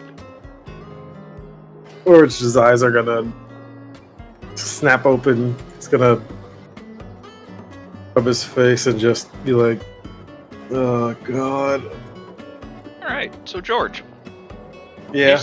you see light coming in through the window. You, even though your eyes snapped open, you're still a bit bleary-eyed, and it begins to dawn on you that you were supposed to be somewhere this morning. Oh no. Oh no. Oh shit! Hold on. Soundboard, go. We just hear that from upstairs. Oh no. I don't think anyone else has ever had such an oh fuck moment in this campaign before, huh? Yeah, probably not. Jesus Oh, Christ. God. I mean, George is I gonna put myself in a few situations.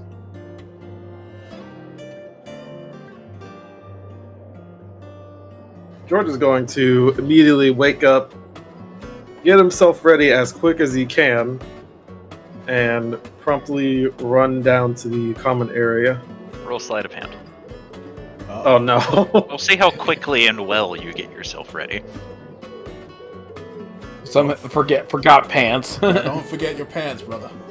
Oh Well, depending on this roll, let's see how it goes. Roll it. Oh, Nat, whoa. Oh, no. Oh no. Well, not a Nat Top half, 1, completely but- fine. The other half, on the other hand. So, George, you rush around, you gather the things that you think is going to be useful before sprinting to the common area. Good news, you have pants and a shirt. Bad news, you don't have your armor, your weaponry, or anything in your inventory. You know what? Oh. You avoided worst case scenario. Well, that's not really that bad, to be honest, if you're just going... Including no money. Oh, okay. Well, he's still in the common area, so. Oh god. And as you enter the common area and realize that you have nothing, you see Eddie slowly look at you and watches you, waiting for your next move. The chess game has begun.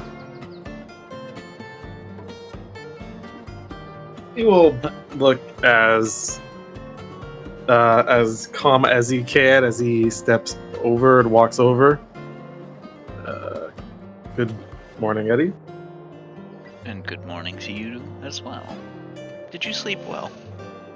I was trying to until I had a goblin burst through my door and break on my locks. That happened before you officially went to sleep. I was talking about how your sleep went. Good Well, dodge. that also went somewhat well.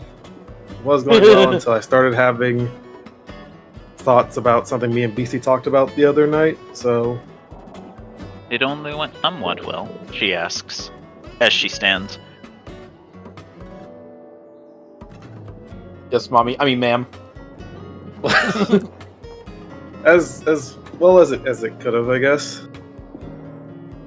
Because last I checked, sleeping in this late meant you were sleeping particularly well.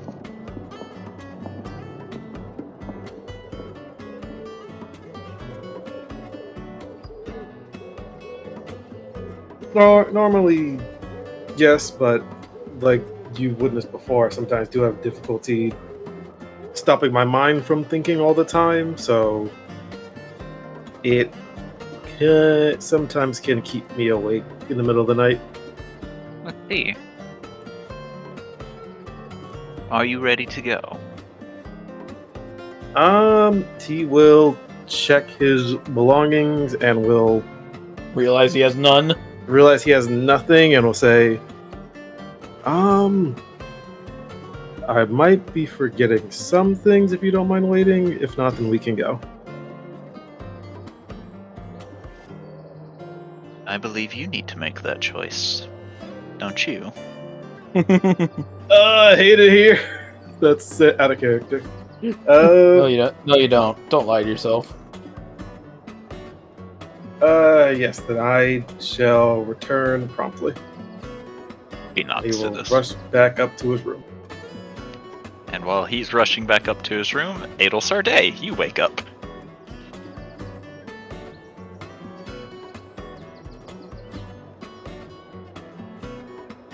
Maybe. You know, Yeah, that would be you. no mistake. Adel will sit right up. Hello, my lady. Good morning, Adel. Honey. Promptly slips out of bed. I forgot to tell the others.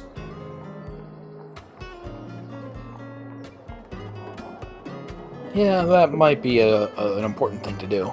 I think you also forgot the fact that George has a date. He has... Ooh.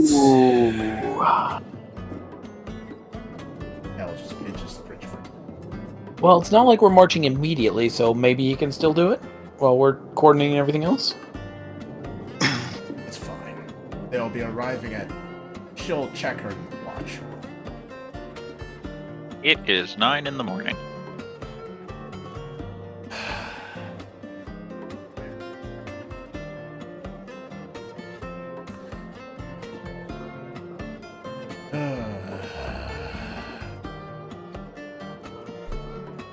I am a terrible leader, he said so while heading out the door. No, you're not. Jubilee says following. Keep in mind, all of your sendings are also mental, so not only did you not tell anyone else, you didn't even tell Hubert. Yup, he sure didn't.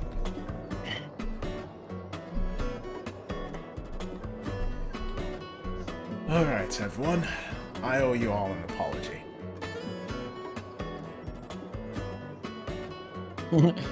Maybe we should wait till everybody's here. Notices George is not there. George should be arriving shortly. What are you apologizing for? I owe you an apology, too. Because I contacted the Lady of the Flame and Zardak and asked them to get their armies 5 miles south of Haven for 12. And? So, we need to go there, and that is why I apologize. I did not give prior warning, because I forgot. And I'm Oh, assuming you're you telling mean... us now. I assume you mean today, then. Yes. Then you will postpone. What? Eddie will watch you very quietly after saying this. Postpone? Yes, Why? because unless you wish to march without one of your members, then you will wait. Well, yes. We were planning on waiting. I was going to do something that would most likely take several hours. No. As in, postpone it by a day or more. Excuse me? Last I checked, the arrangement that I have with George was made before this one, correct? Maybe we should factor George into this conversation? I am. He made plans prior to this. Maybe he wanted to postpone. Postpone our outing or postpone what you have brought up? Your outing. Which is why I would suggest we wait till he arrives before you start making your demands. I'm not making any demands. I'm telling you how this is going to go. How demanding, Empress. Because, as I said, he is spoken for today. And nothing you say or do is going to change that. Do I make myself clear? No, you do not, because he might change his mind. Then I'm going to factor you out of the equation entirely. She says, Oh, no. ask you. Oh. Not where I thought that was going. Elle just narrows her eyes as she walks past.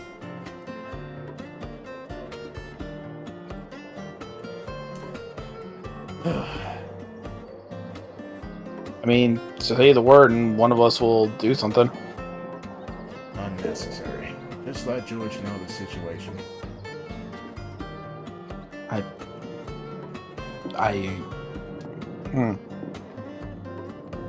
George, Shall I go up and tell him directly, I guess? Yeah. George, when you open the door, you see Eddie waiting for you. Hello, Eddie. I'm ready to go.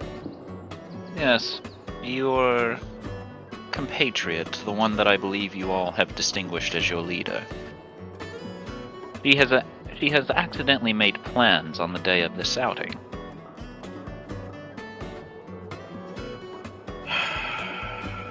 What type of plans? Irrelevant. You're not going on them.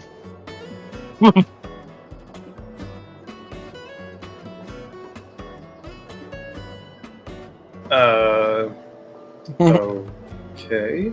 I told her you had made plans prior to hers. So, we're going to do what you want to do first.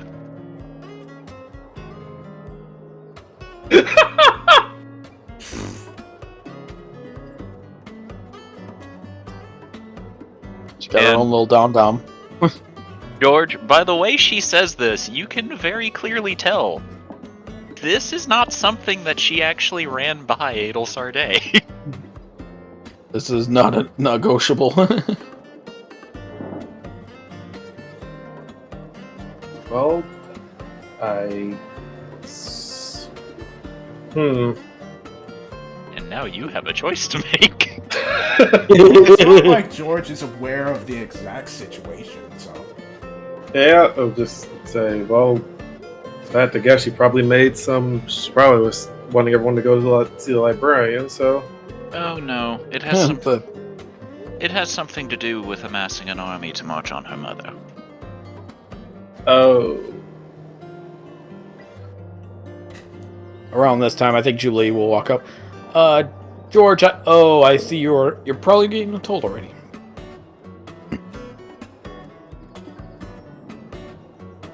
I'm a go. And spins on her heels and just walks away. Nope. And Well- it appears that one of her lapdogs came to tell you as well.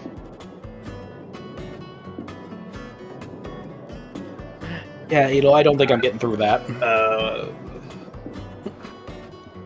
We'll sigh and start making her way over. I would advise against that. Okay. I'd rather prefer you not call her a lapdog. Very well. Idle walks over. Hello, George. Hello, Adel. So, like I said to the others, I owe you an apology. In my haste, I forgot to let everyone know about what my plans were. For that, I apologize. But, yes, the army is going to be amassed in 3 hours outside of the city. If you don't want to postpone your outing, he says while giving Eddie a sidelong glance, I understand, and I'm willing to work with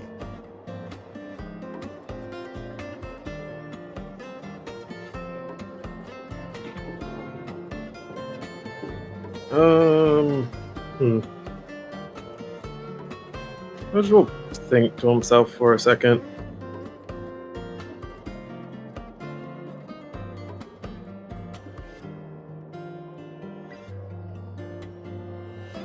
He's gonna kind of tap his foot a little bit and just kind of. You have to make a choice. You can't delay it forever. I know. I'm trying to figure out The choice you make will affect the story. So choose wisely. Telltale decision. Point of no return. Ada will remember this.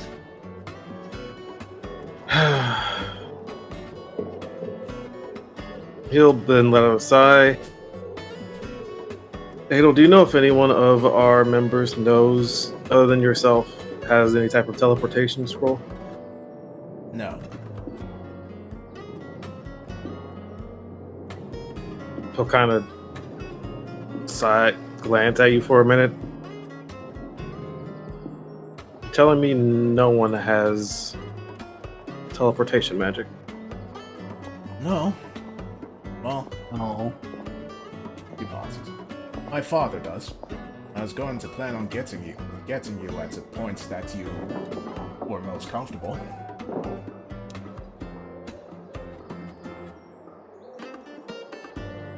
Lady Adel, an idea.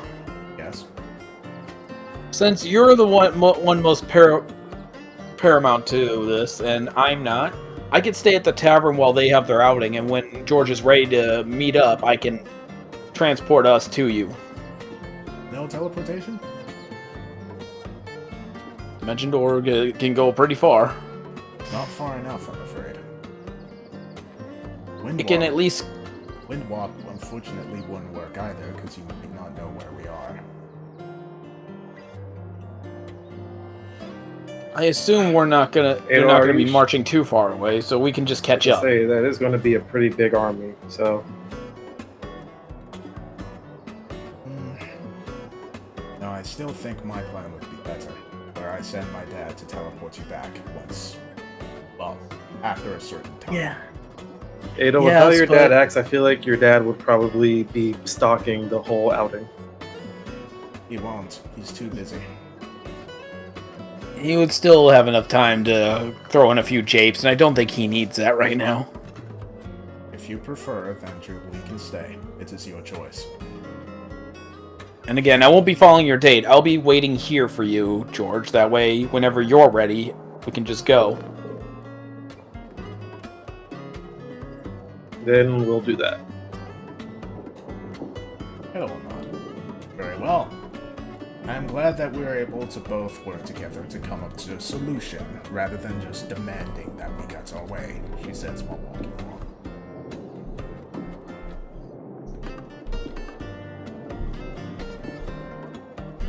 Jubilee will just breathe out a sigh of relief and then follow. We're just gonna rub his eyes for a little bit. Well, now that that's settled, Yes. like to A leave? whole, yes, a whole lot of useless talking because we're not done until I say so.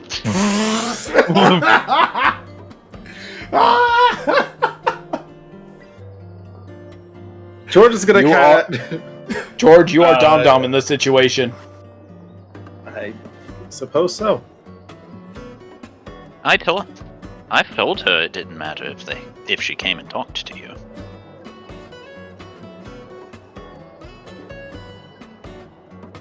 Okay. Then I suppose we shall make our way out then. She nods. And then smiles to you. So what do you have planned for the day, George? Well, I figured if you haven't eaten yet, we could probably go and stop by one of our districts that sells food a lot. And then once that's done, then I can show you the Colosseum and see if there's anything happening there. And then once that's finished, I suppose I could introduce you to the librarian.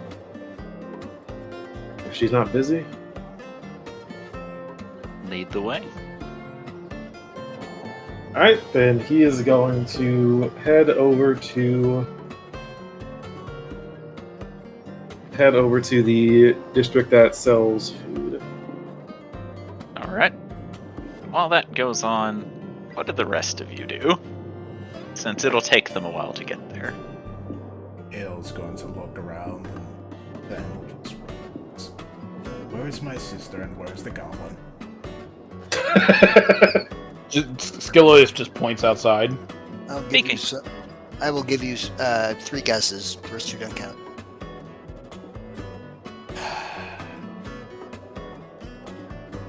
I'm going to set myself on fire in the next opportunity. Please don't. I know you're hot, but come on. You don't need to prove it that much. He's going to send a sending to Organa saying, Sister, where are you? It fails. Alright. Wait, what? Hold on. Sending worked on her before, and it worked Because out. you had to use a higher level one, remember? Oh yeah.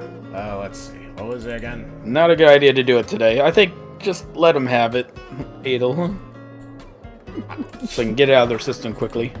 They can get it out of their system once we reconvene with the army. You shouldn't say reconvene. We haven't convened with them in the first place yet, Lady Adelsade. You were correcting me right now is just making me... I'm aware. She is going to use a 6th level spell slot to send a sending to Arcana and say, Sister, where are you? Getting my ass kicked. Can you please come back to the inn with Beastie immediately? The army is gathering 5 miles south of here and we need to get going. No. Time out. BC's winning. Yes, Beastie is winning. Please, sister.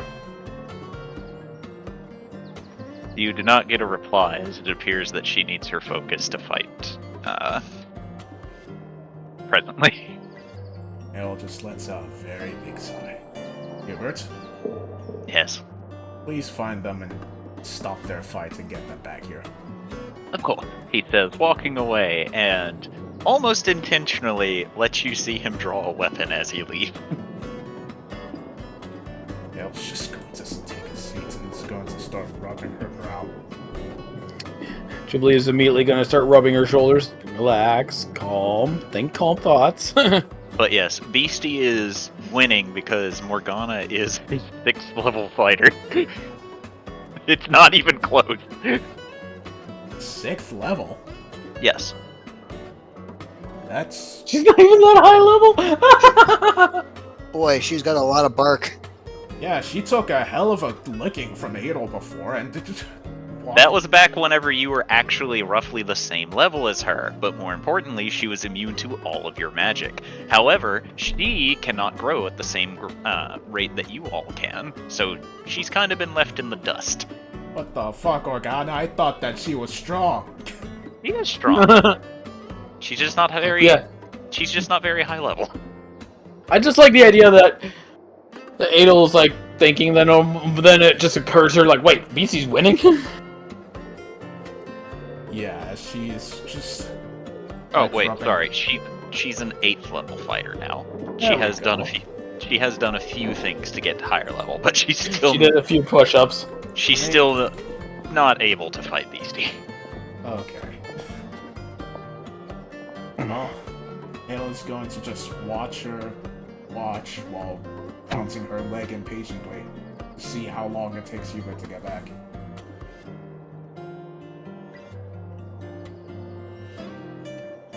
A while, Easy, Adel. a while later, Hubert will re-enter, holding Beastie by the scruff of the neck as Morgana walks in, looking disheveled. Looking beat to hell. Beastie flails. Ah! I was winning! Yes, you won. Congratulations. Me no win yet. Yes, you did. No! Yes. She could still fight, she says, pointing to Organa.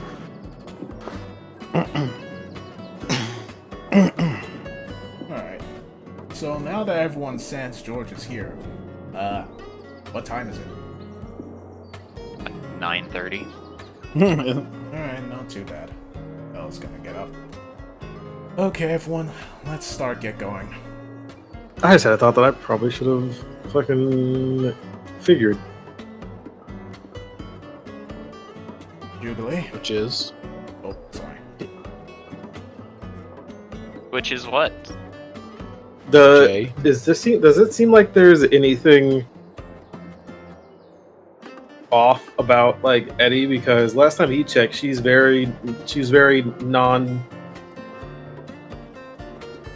passive with George in the date, and now she's gone very aggro with making sure he's not with her. From best you can tell, whenever something is set in stone, for example, you're in her quotation marks date, she doesn't want anything to disturb it, and she feels that Adel Sarday, for lack of a better term, was being a bitch by imposing her will onto you, and she has just made it very clear that that's not what's going to happen here. She was asserting her dominance. Ah, okay. Essentially, it was a clash of personalities between her and Adel Sarday.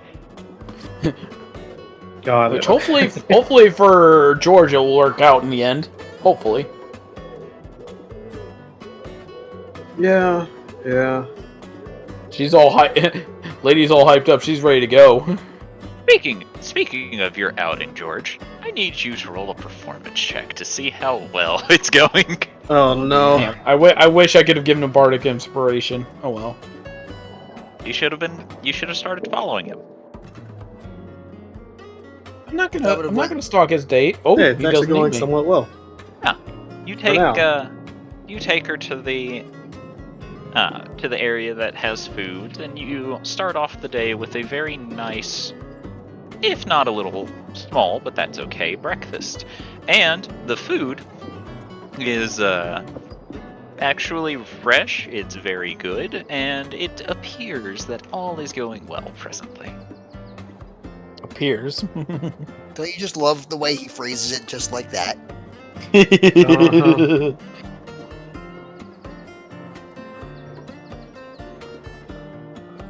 Alright. Well, he's just gonna continue on with his date for now, I guess. Okay. Do you say anything while you all are going along?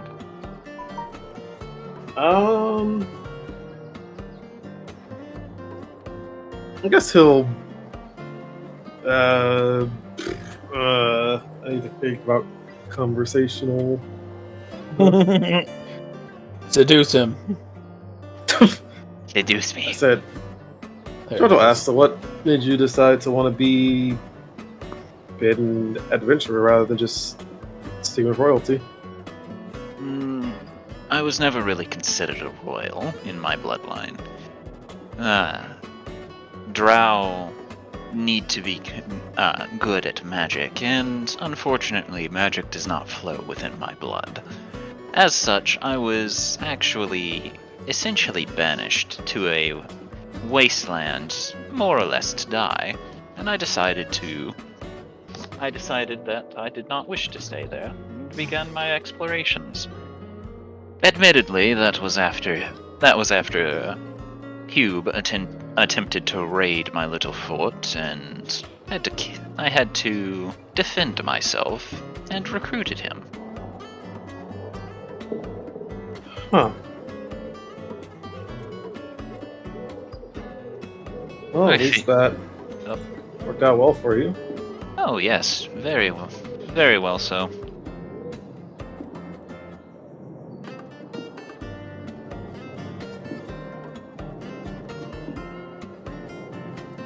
It sure beats staying in a fort all the time, after all. Admittedly, it was a surprise that after the bandit leader got beaten by me, he decided to stick by my side, but whatever the case may be.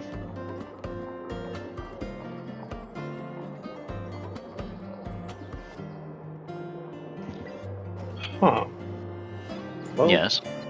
I guess that's pretty good. So then what made you decide to actually start traveling rather than just staying with the fort? You see far more interesting things whenever you travel. And notably, if I didn't wander and travel the way that I did, I wouldn't have met the rest of my entourage.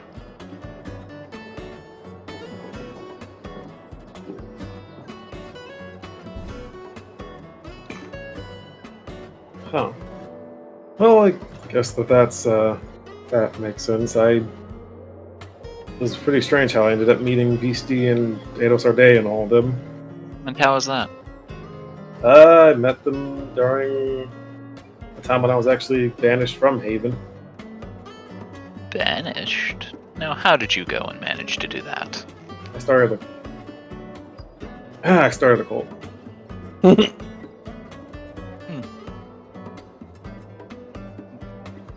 I'm glad you did. I'm glad you decided to be truthful about that, she says, seeming to believe you. You actually believe I started a cult? He just smiles to you and says, I very much do. George will kind of squint his eyes a little bit, and I'll jokingly say, is it because of the other Azamar you fought did the same thing? No. Not at all. It just seems like something, based on your personality, you would do. I assume it was an attempt to grow your stature amongst the city. I guess you could put it like that, technically. It's more or less just the way that I felt as if I was kind of... I guess the best way to put it, owed to be I guess, supposed to technically be the next ruler of Haven, yada yada yada. Kind of just gave me an ego, realizing that I was an Azamar, son of an angel type deal.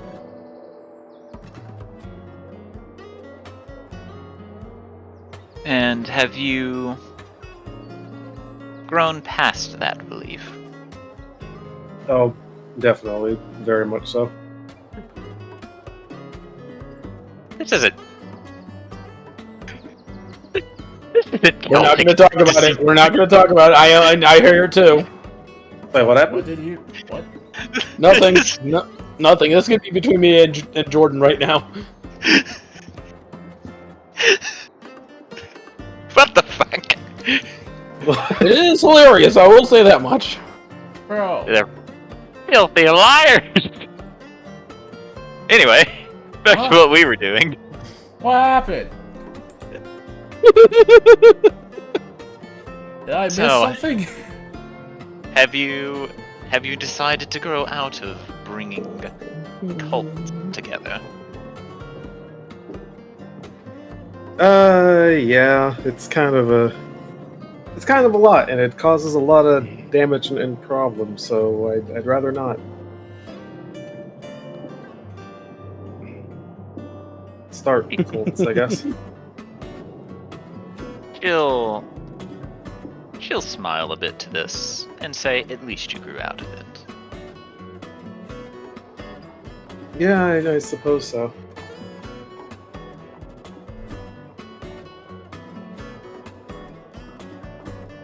I'd hate to have to put another cult leader on my list, after all.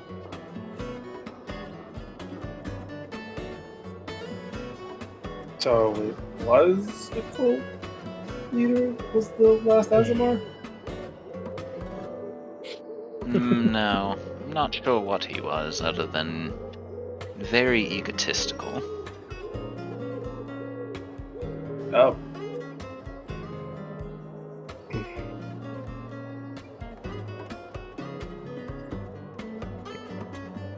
Oh, But- I'm glad I'm not that, then, I guess. Hopefully I don't run into him again. Mostly because I don't think it would end well for anyone involved. He's very good at playing keep away. Huh. Wait, did he somehow get transported here? I don't know. I am unsure what happened to him.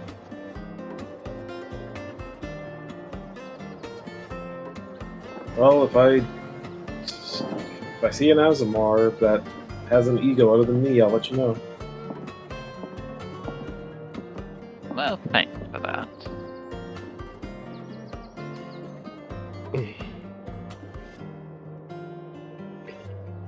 And he'll continue his way over to the Coliseum.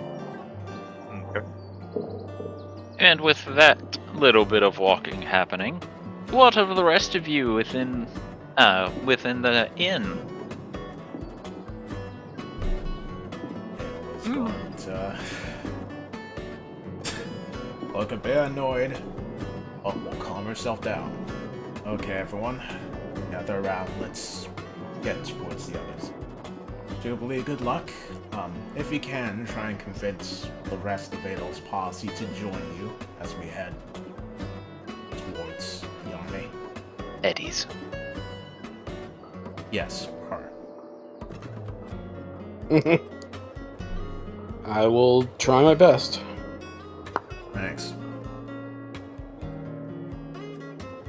Wait. Organa. She looks to you being battered and bruised. Well, it's a good thing we won't be fighting anyone anytime soon. Theoretically. That's what you think. Alright, Scalodius, Otto, Hoppy. Mm-hmm. Yeah. Please gather around. It appears we We'll will take be us- teleporting. Jubilee takes a step back.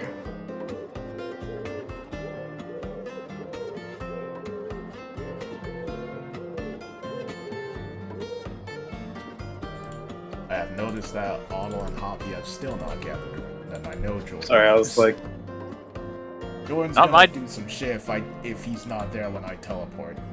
Not my job to move him. Yeah, that's what I thought. You're learning. Alright. First we'll check her clock to double check what time it is. 10. Alright. Oh. First she is going to... Actually... Jubilee. Yes. Do we have to be in close proximity of you for Windwalk to work?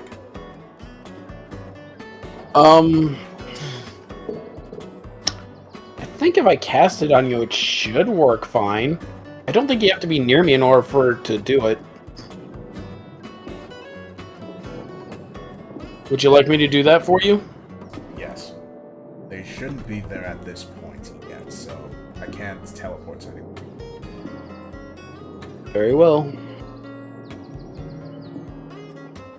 And Jubilee will do a Windwalk then. Windcock. I mean, what? Man, oh, scandalous. You're rubbing off on me. Oh my. Alright. Well, everyone, let's get going.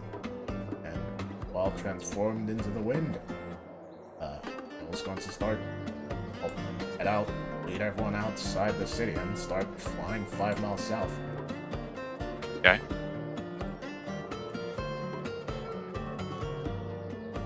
Roll survival.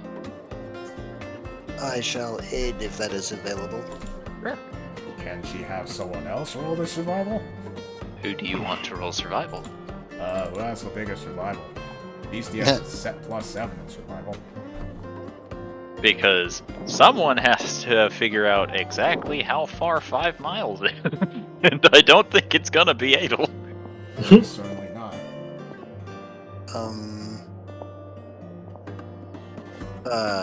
Yeah, if Beastie has a 7, I think that's better than all of us. Alright. LV will aid Beastie then. Because, math. Alright. That didn't change much. With the help of Beastie, though, she gets you roughly where the meeting point is going to be. And during that travel, George, you will have made it to the Colosseum at this point. oh boy. Oh boy, fighting. Are there any fights going on at all? No, you know that the fights only happen on a bi-yearly basis. Once at the beginning of the year and once halfway through the year. Just for funsies, but presently, no, nothing is going on. That bothers me because it should be one at the beginning, one at the middle, and one at the end. Too No, bad. because if you do one at the end, you immediately go into the one at the beginning. So clearly there can only be 2. Fair. There can be only one, you immortal fuck. I mean, what? I'm glad someone might have gotten that one. Yeah, no, yeah.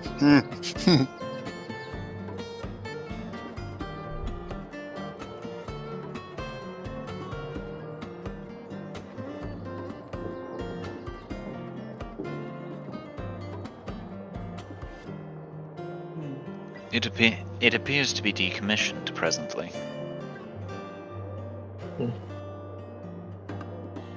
Well, not really. It normally just happens bi-yearly, but I was just going on the off chance that something might have been happening, but I guess not. Interesting. What are the reasons for the fights being held? Normally for entertainment reasons amongst the audience, gives people the opportunity to come down, show their skills and whatnot, adventurers to come in and, have some type of entertainment during this time, brings people here as well, so. A brief flashback of Zardak falcon punching you while you were flying. Yeah, that was fun. Did you ever participate? I did once. And how did you do? I was doing fairly well until the leader of another kingdom managed to scale a pillar and punch me in the face while I was flying. You were flying. Yeah, I have the ability to fly if I choose to. Interesting. How so? Very interesting to me that you have a natural way of flight, is all.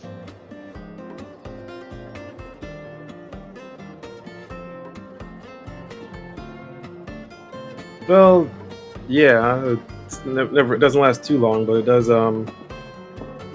help when I need to kind of get away from close range combat for the most part. He nods a bit to this. Obviously, I cannot fly. Have you ever flown before? Yes, I don't mind it, but it's not something I will actively seek out. No, that is fair.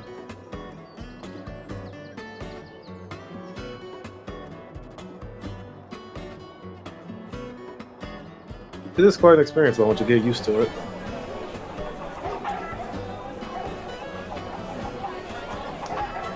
Are you telling me you weren't used to it when you first started flying?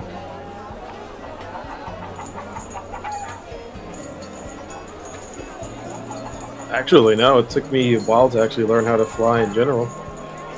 It took me a while to learn that I was able to do it in general, I guess, would be the better way to put it.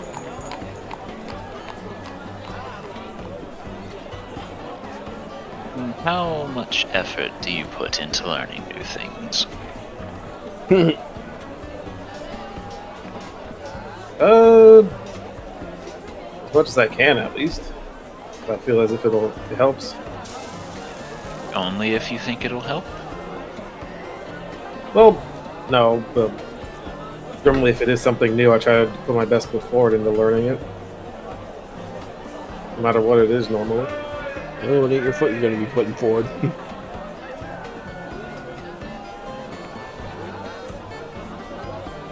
He takes what you say and watches you, seeming to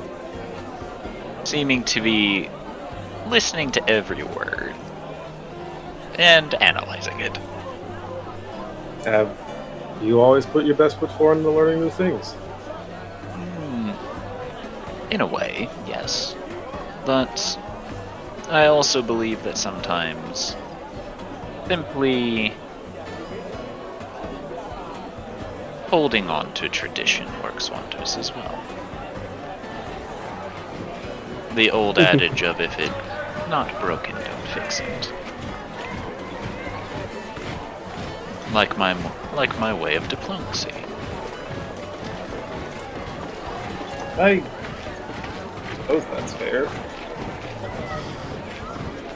I felt the need to always change my moral, sometimes the best fit people around me, so.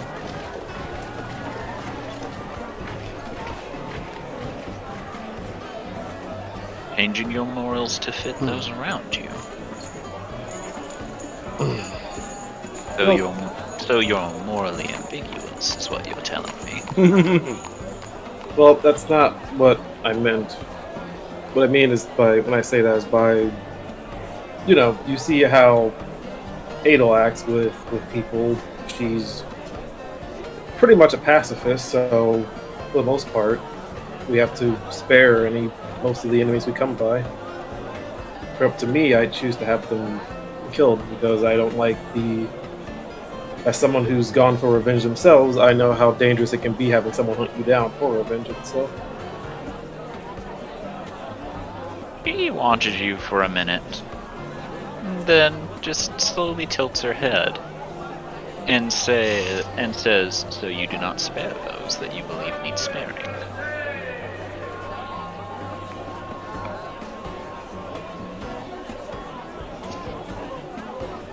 Well, I feel feel like that's a bit of a loaded question. I normally when I do spare people, it's because they don't need it to be killed. But if it's a person that's trying to straight up kill me, then that's a different story.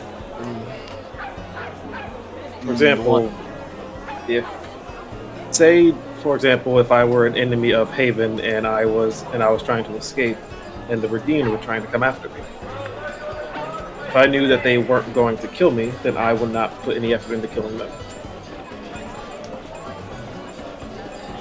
But I mean, let's put it this way: a person has been attempting to kill you, and you and your friends have fought them to a point of exhaustion. They cannot defend themselves. What would you do? Because according to your own words, you would kill them because they have been a threat to you. Well, if I was the one who was able to make the decision myself, then I would kill them. But seeing as though I'm not the actual leader of our current group, She then holds up a finger and says, "I don't care what your leader would do. What would you do?"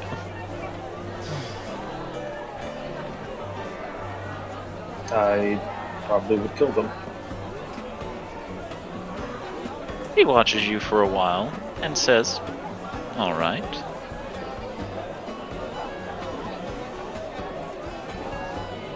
So what's next on the itinerary? Well, I was going to introduce you to... Actually, I don't know if she'd be available. Oh. Introduce me to who? I was going to say the librarian, who is someone who has a lot of knowledge, but normally she doesn't really take on visitors unless you have knowledge to give to her. Unfortunately, I'm afraid to say I am out of knowledge to trade. Oh, that's fine. Bye. Anything, we could probably go see Ramiel at least. She'll probably be happy to see that I'm actually coming to see her. Ramiel? The angel, redhead? Yes. I've already met her. Oh. Wait, really? Yes. I noticed a sparring grounds out to the front of the kingdom on our way in, and once I discovered everyone was safely situated, I went to train. I found her, and we had a nice and lovely sparring match. Oh, well, that's nice.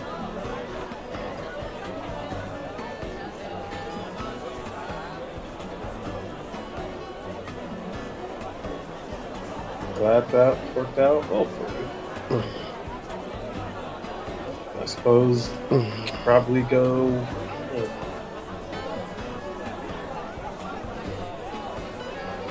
You've been to the shopping district.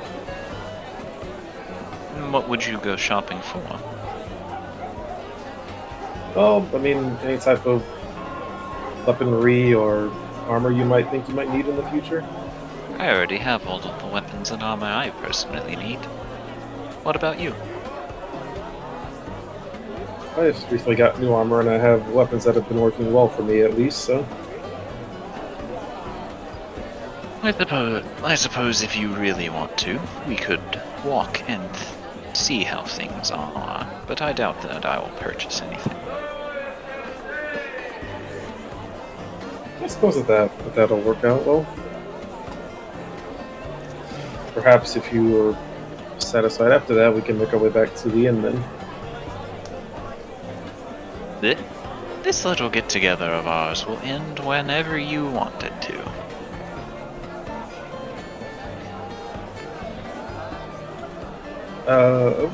Okay.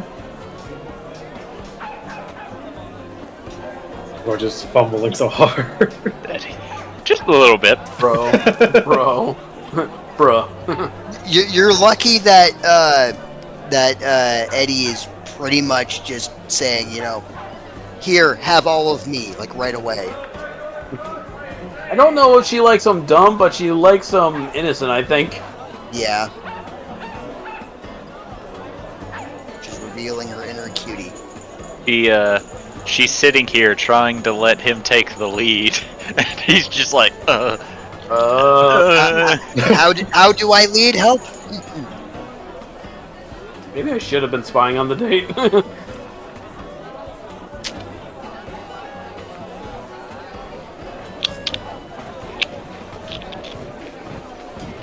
George, you're blowing it. In your head. George, come on, man. Take charge. Oh god, the thoughts are back.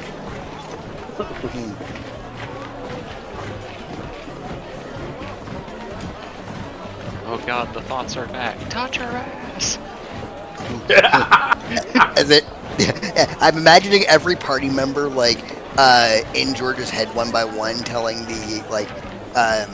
telling George some advice, and then LV shows up and she just starts reciting pie. So, I guess as they're talking, I guess George will also ask, so what are some things you actually like to do in your off time? Do things in my off time? I guess whenever you're not exactly traveling or having to fight anyone, then what do you like to do?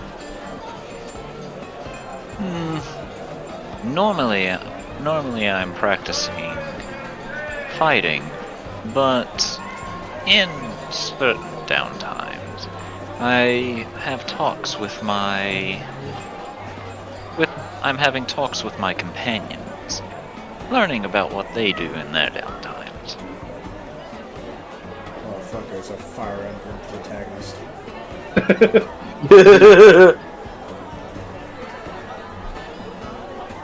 The best dating sim out there.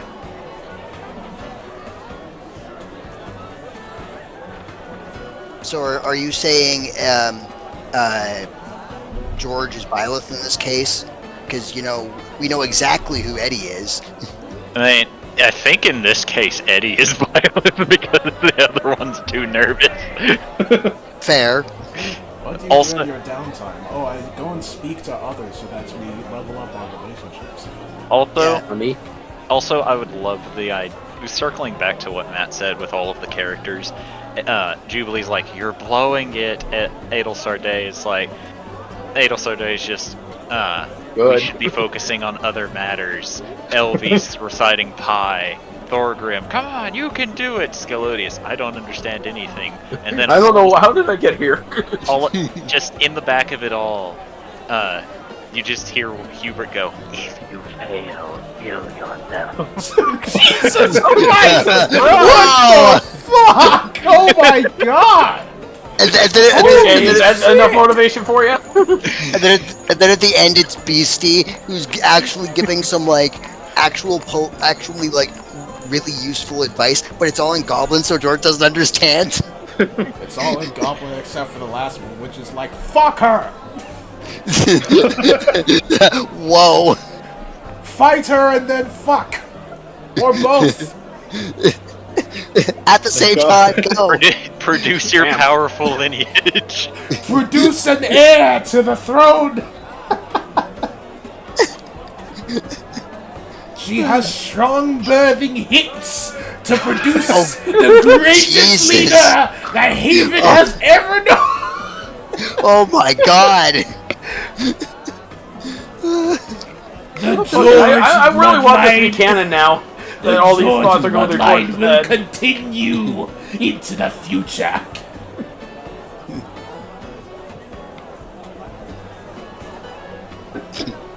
What the fuck?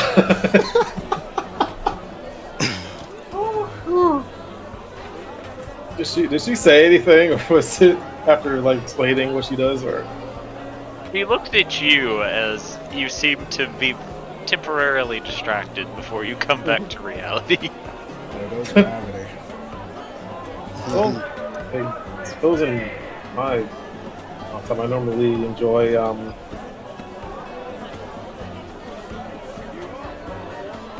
This is gonna sound weird, but I normally like propose or coming up with strategies. So even whenever not in battle, you're coming up with strategies for something. For the most part. Other than that, I'm also thinking of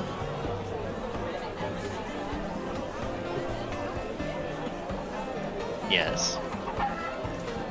Continuing the Redfield bloodline. Oh wait, sorry, wrong conversation. Well, I mean, mostly about my father, I guess. Oh. Now, before we go into that, I have a question for you. Okay. What was your strategy for today?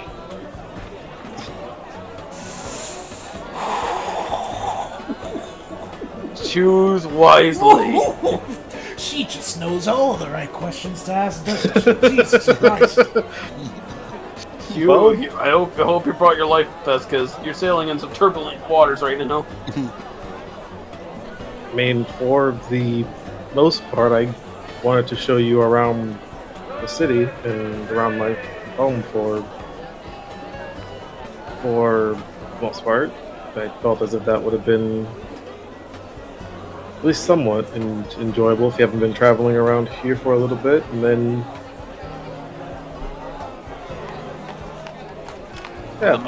For the most part. Does that mean you have something else in mind?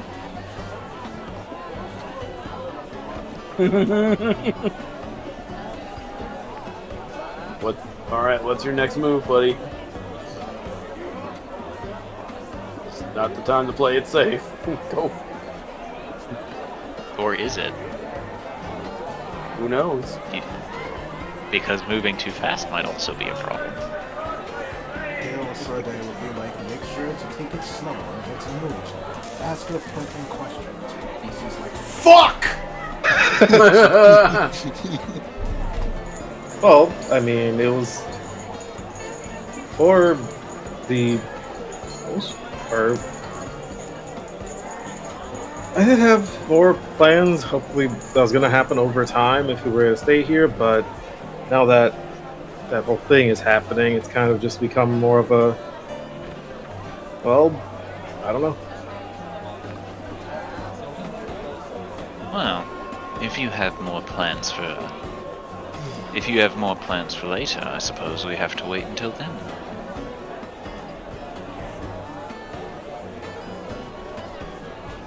I suppose so, unless you had anything you would like to do yourself.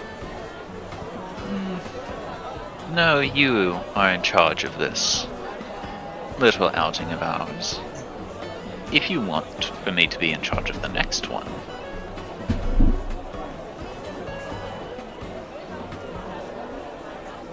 then that can be arranged. Okay. It's a promising sign. Next one. I'd like that. I think it would be nice to see what you can put together then. And then I will do my best to top it next time. I see. Dude, you ain't topping anything.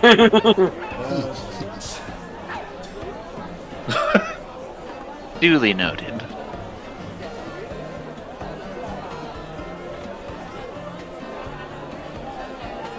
Then does that mean you wish to bring this to an end?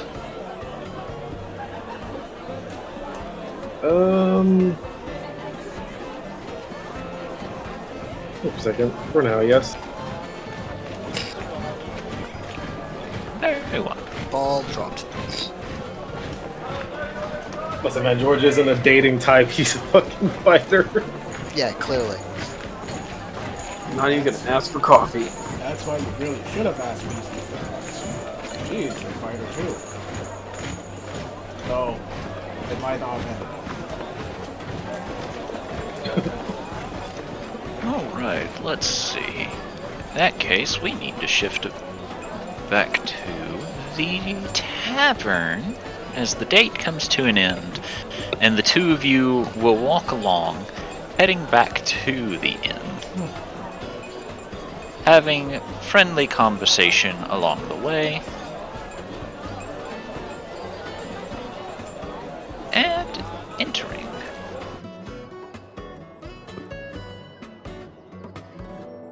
I would like to say before they walk in that Jubilee was probably going to talk to the other two members of Eddie's party and see how on board they are with coming with.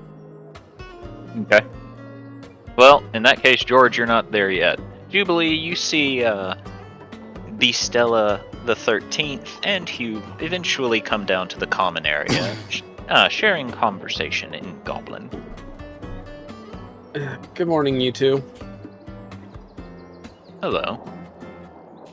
So, Adel kind of wants me to see if your group will join us on the current mission. And just wanted to run by you two first before Eddie came back, because I didn't want to disturb her outing.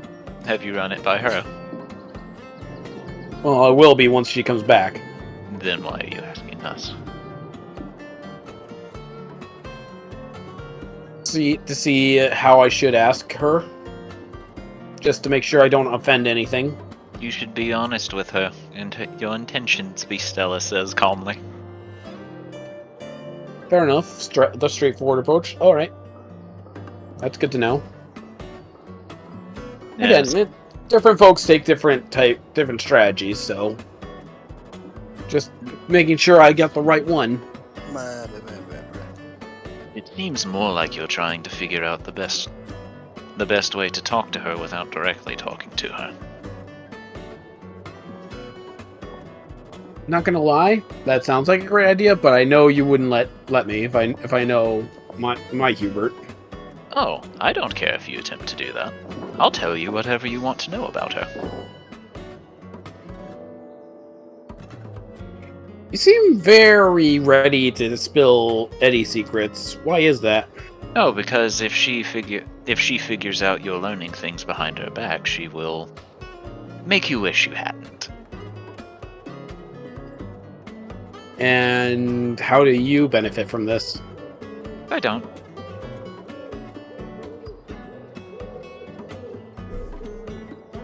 You just like causing mischief, don't you? No. I feel like I need to insight check that part, but I'm not gonna. Well, in any case, I will be asking her directly. I'm not that spineless.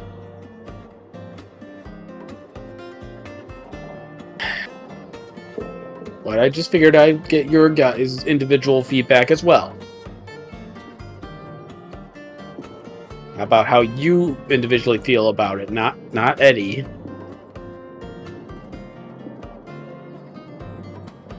And again, she's being completely honest too. Neither of... they both just watch you before one shrugs and you will begin drinking tea. And around this point, George and Eddie will walk into the building. Julie just kind of looks up, kind of a little hopeful for George. Doesn't want to start the conversation until George is truly done with this. In case anything really kicked off, because she don't know.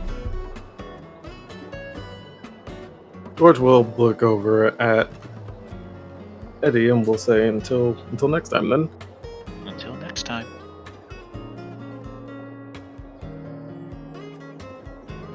And he will promptly walk over to Jubilee. Yeah. Welcome back, George. Mm-hmm. Everything goes smoothly?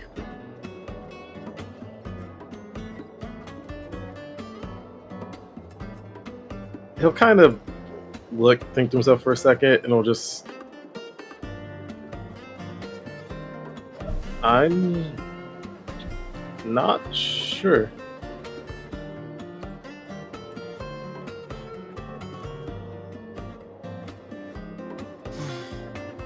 How are you not sure?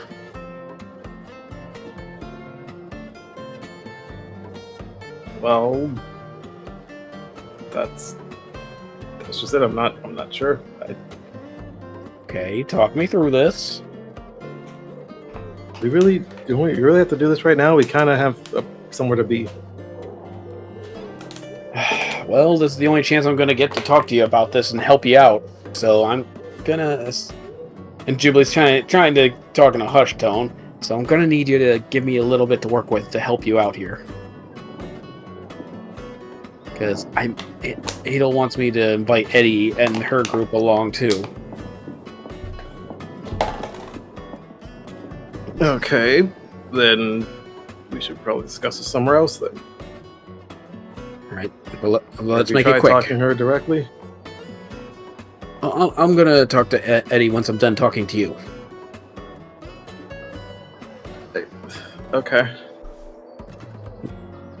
Quick, to the storeroom.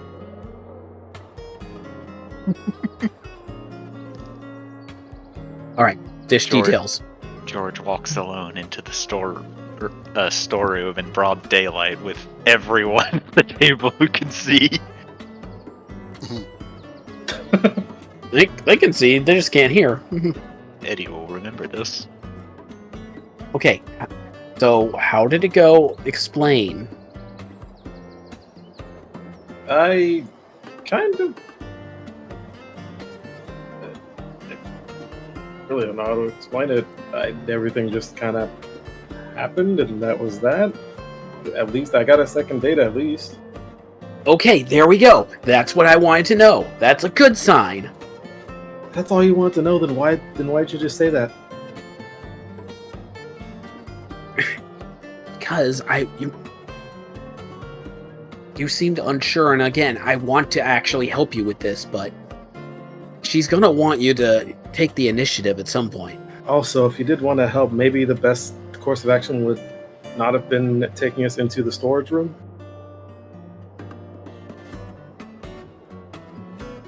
Then you lead us somewhere next time. I was following you. It was the closest space available. Why? Oh my god. Oh my god. Also, Look. She's gonna question me about this. Well, if you're gonna fly solo without my advice, then the next thing you're gonna tell her is that I'm trying to help you. I am actually trying to give you advice, which is what I'm trying to do. Yeah, but then she's probably gonna ask what type of advice were you giving me? Do you want me to give you that other advice, or do you want to keep complaining? I'll take the advice. Thank you. Alright. So again, you're gonna want to take initiative, because being unsure is not a way to woo a woman.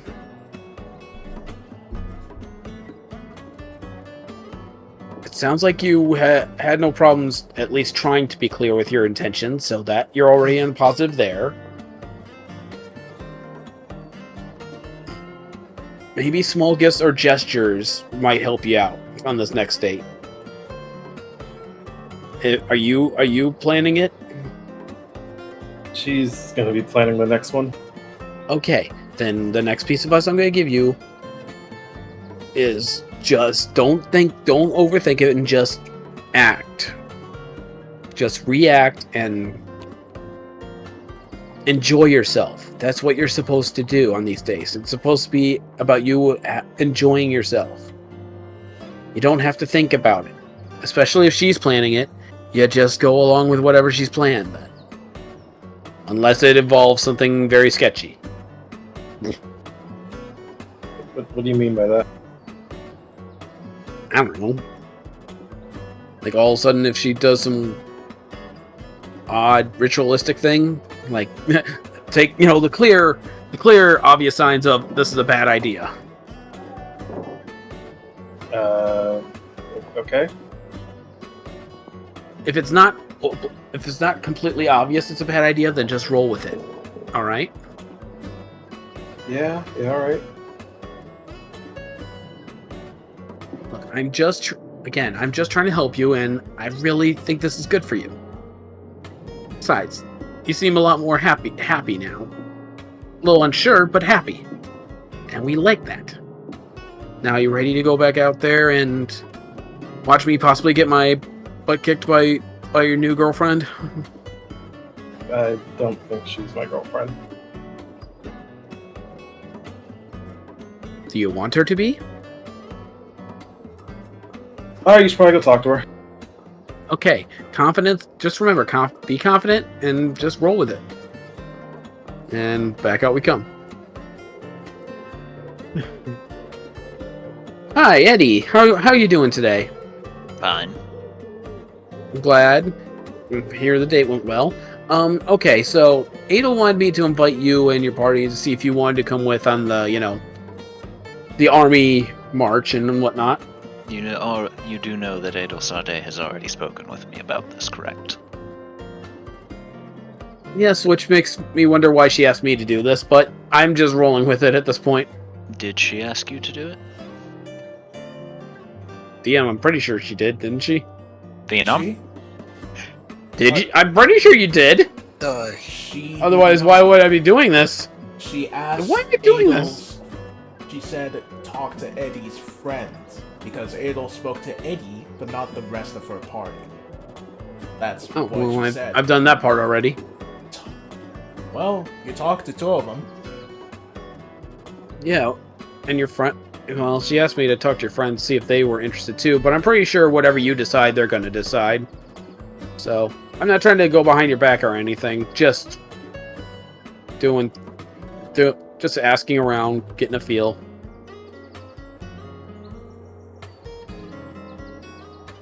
Very interesting that you go out of your way to mention that you aren't going behind my back. Well, I'm not. Then why mention I- Then why mention it? Because I know it would seem like I would be if I was just talking to your party members without talking to you. So you speak But- to me after you've talked to my party members. Well, I've only talked to those two because they're the only two I've found. Yes, but you did speak to them first, and now you're coming to try and cover your tracks. No. They were just conveniently there, so. Ah! Oh no, not again. Oh, there we go. That's The that normal was sized goose appeared for a moment. No, that was Elvie's goose that I accidentally made big. What? Yeah. The goose was around for a moment and What? Jubilee got chill down her spine. Gladstone, you've all grown up. Like I do things kind of to a different beat, I guess is the best way to put it. You attempt to be covert, and you're not very good at it. Yeah. That's fair. Well, I tried to say.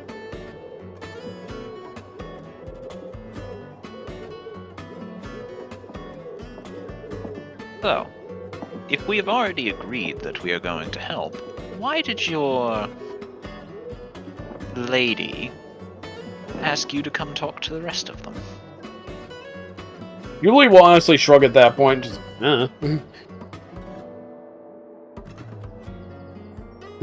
I do not have a good answer for that because I don't know myself. Perhaps you should But start asking questions. Of my lady, I'm assuming you mean? Practically anyone. If you don't know the reason behind a course of action, wouldn't you think that learning why you need to do it would be the best course of action?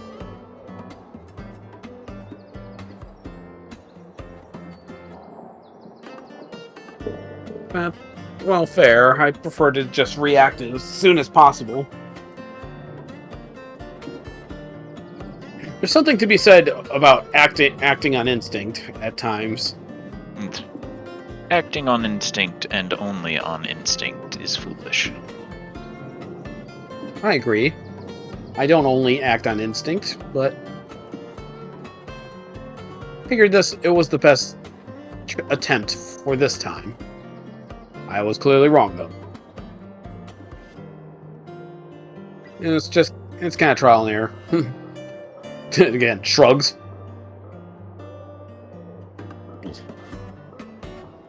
He watches you quietly for a moment, before turning back to her table, and begins speaking to the other two. Shall I wait right here for your answer, or do you want me to just kind of take your date to our rendezvous point? You already know the answer, and I am beginning to get annoyed that you keep pressing for it. Yep, okay. Alright, George, I think it's time to go. George was a part of... Oh, he wasn't part of the circle. Dang it. Gonna have to cast Windwalk on us again to catch up. Or I could Dimension Door. Okay. Dimension Door can't take you 5 miles. It'd take me 500 feet, though, which gets us a nice 500 head start. feet is half of a mile. No. 500 feet. A mile is...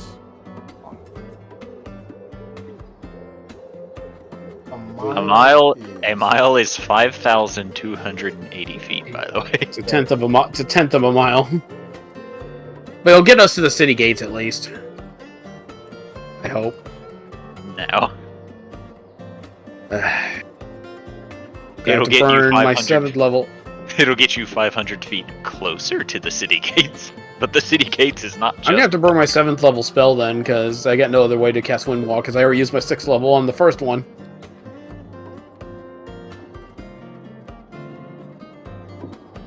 Now, hold on a minute. I need to see something.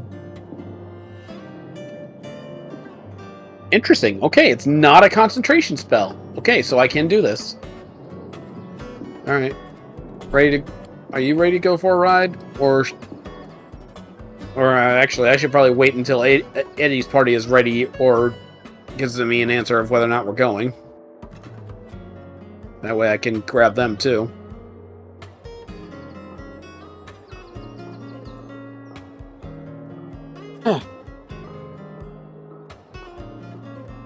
So you're willing to wait for them?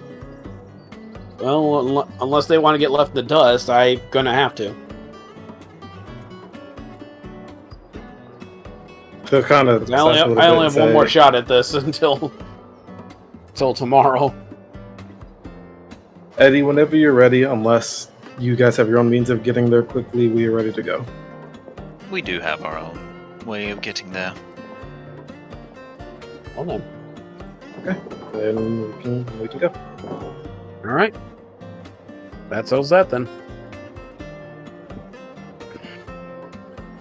See you there then, and stay safe. You stay safe on your travels.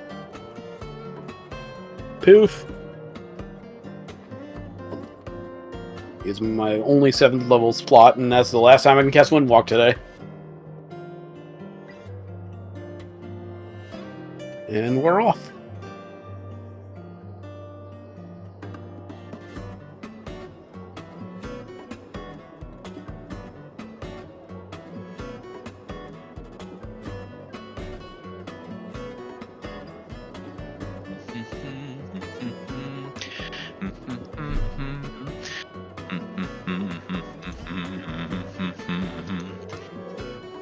Hold on. I have to do some stuff. I can't delete that one because I'm on it dumb. Well, Jubilee and George will take a while to get there, so... Correct. Which is why we need to go to the rest of the party. As soon as I get the map ready.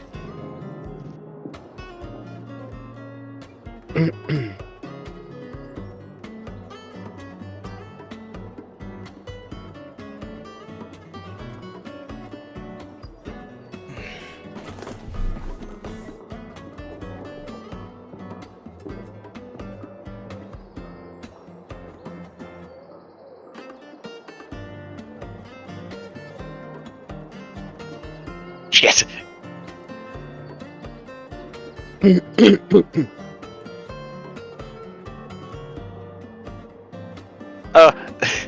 Oh, George, it's so nice to get to know you. Tell me, what's your mother's maiden name?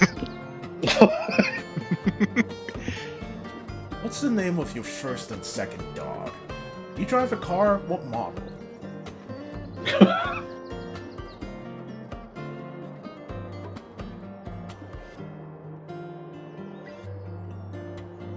What's the 3 numbers on the back of your card? I know everything about him and everything, and George does not know how to respond. Oh my god, she's asking things about me. What things about me do I know?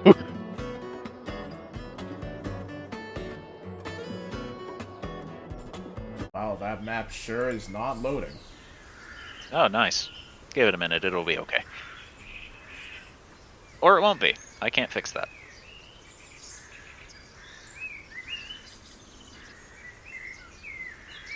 Is it not loading for everyone, or is it just not loading There for we him? go. That's a reload.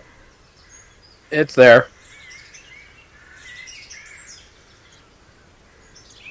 Whoop. Just proving that I can move. Alright.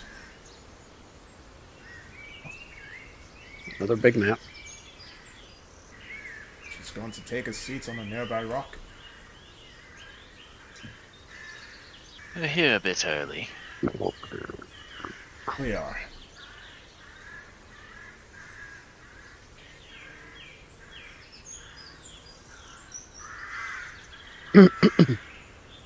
How do you think things are going for George, my lady? Hopefully well. You're hoping it's going well? Of course I am. Why is that? Because it's a date that George won't have. My friend, I hope things go well for him.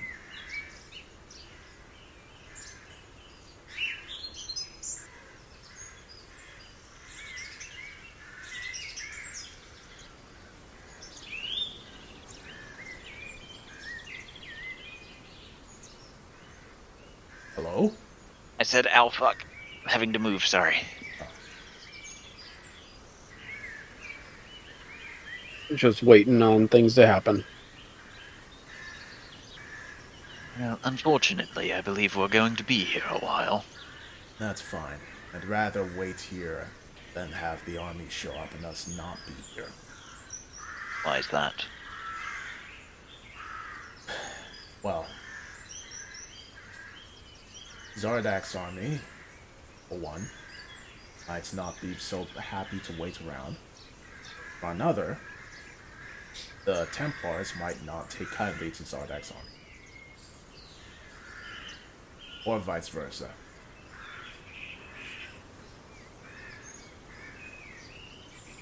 A fair point. No.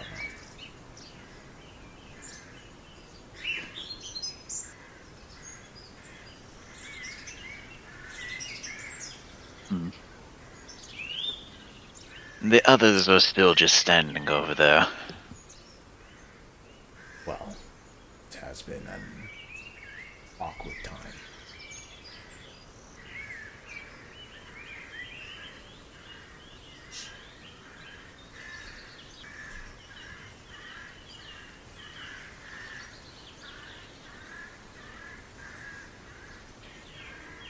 Are you alright, my lady? I am nervous. Why is that? Because I am about to lead an army against my mother. And there is a chance that someone will try and kill my mother. Very high likelihood of that, yes. Yes, so I am nervous. I see.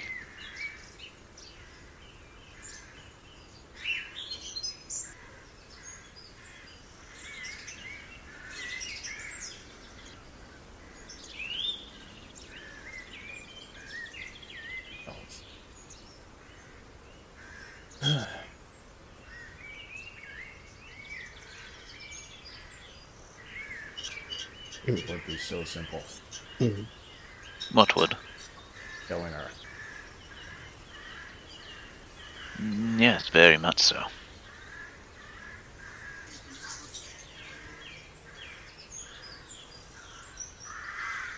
Oh, most of my problems would go away if I just wasn't me. Why do you think that? If I wasn't so kind, then I would not have allowed us to be tricked into freeing Rocky. I would have probably done what my better half had done, and killed my mother and saved so many lives, and still been in charge of the Empire and into a republic. Is that to save more lives? Unless killing your mother led you down a different path. Yes. Because although Eddie did in fact kill her mother, I would not say she is in a better place than you. How is she? Strong, confident, empress. An empress of what kingdom? Well, that was before the puppeteer reared his ugly head, but before that.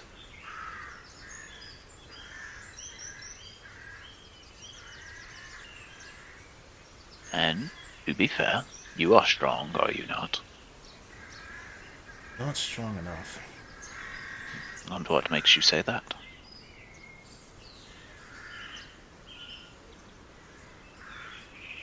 Not strong enough to do what I need to do. And what is it you need to do?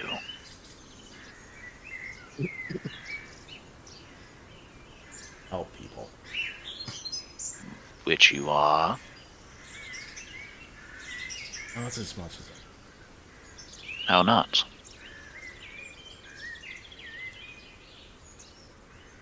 because biggest friend tried to kill that kid. Even if he didn't die, that doesn't matter to me. It was weak and desperate, and it tells me that even in my darkest hour, there is a chance that I will still be tempted, and I will fall to that temptation, and everything I have done will be useless. Because you're not perfect. And the fact that you keep trying to be perfect is going to be your downfall. I know I'm not perfect. Then stop faulting yourself when you make a mistake. That mistake almost cost a life. Yes, it almost cost not only the king's, but it also almost cost yours, did it not? Mistakes happen, Lady Adelsade. And even if it is a mistake that you are not happy with, this doesn't change the fact that it is still simply that, a mistake. Yes, you fell victim to an impulse, but it was an impulse that was for ultimately the greater good, was it not?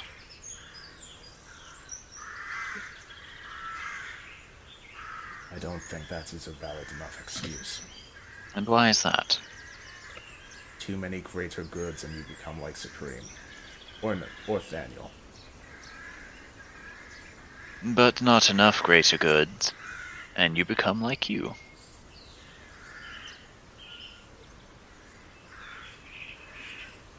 Where you don't think you can do where you don't think you can do anything one way or the other. So you're trying so hard to not mess up in any way, shape, form, or fashion.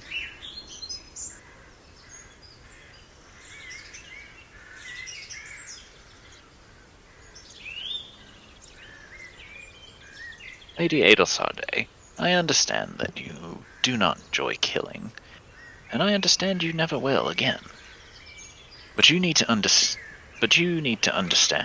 that in trying to impose such a will upon yourself, especially in certain circumstances, you're going to end up failing. You're going to have those impulses, and especially when having to deal with someone like myself, you're going to have to not only resist your impulses, but prevent me from falling victim to mine. It is a lot to ask of yourself. And until such a point as you understand that you are not perfect and you are never going to be in a situation where that temptation won't rear its ugly head, you're always going to beat yourself up whenever the temptation comes. However, if you understand that it is a temptation that will come, for better or for worse, it is also a temptation that you can resist if you have to.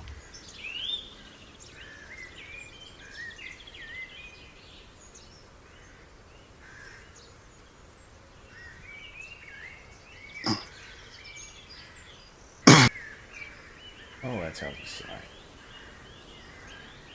Right.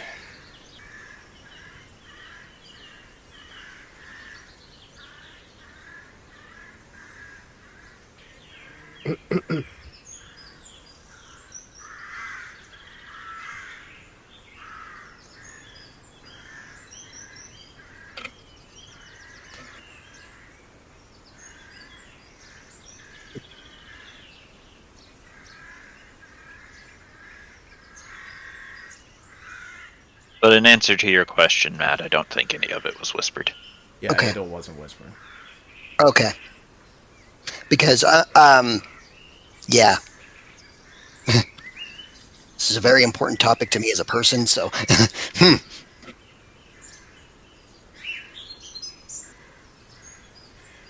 It's just...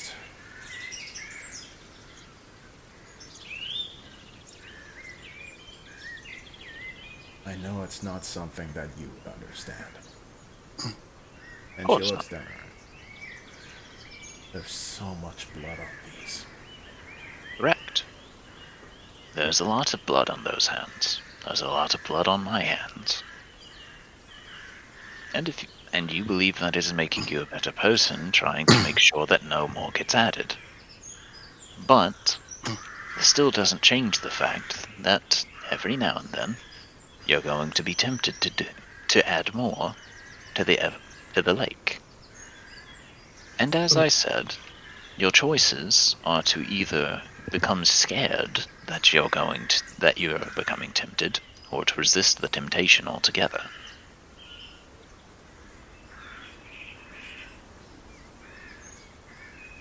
I'll have to resist it. But you also need to understand that as upsetting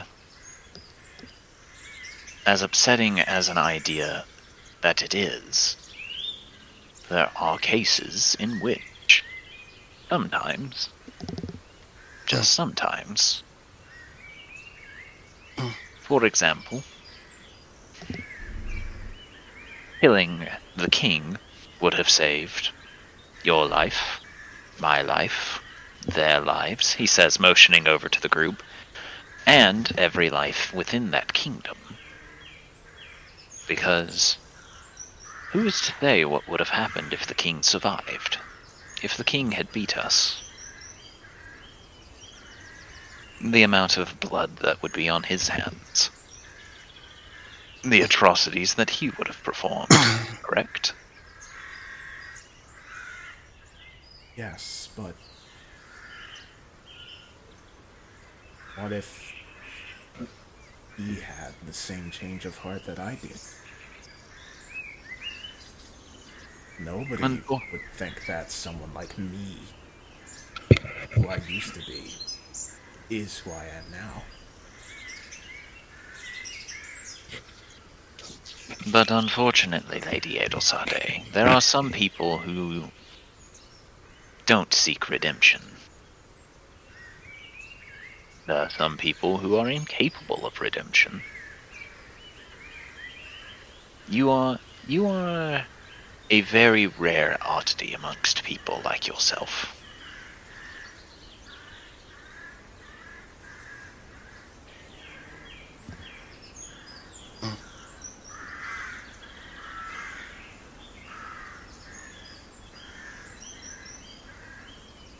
You're saying that there are just some points where I'll have to kill someone? No. Of course not. Much like what we did with the king, we rendered him unconscious and we left him in the hands of the people of the kingdom. Did we not? Somehow.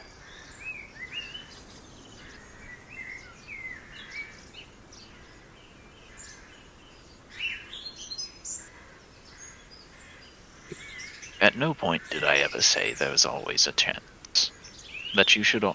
That there will always be an instance where you have to kill. I was saying there will always be an instance where you will be tempted to, and you'll have to make your choice then, what to do.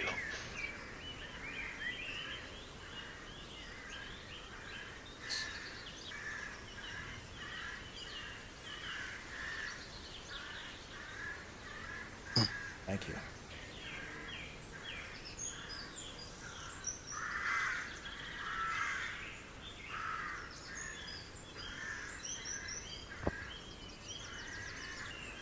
I want you to promise me something. What might that be? And she, light covers her eyes a bit, following her. Please don't let them kill my mom.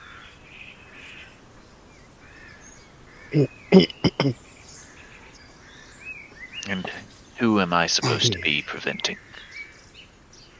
Anyone. And what lengths do I need to go to prevent it?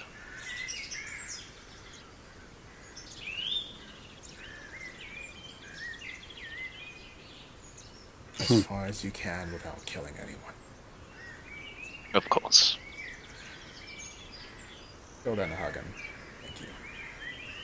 He'll hug back.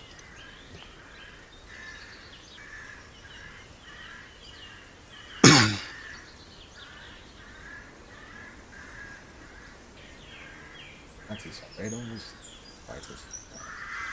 Alright. What of Elvi, Thorgrim, and Oddle? And Scalodius, and Beastie, I guess. Well, Thorgrim is kind of keeping watch over Birdie, see if he does anything ridiculous.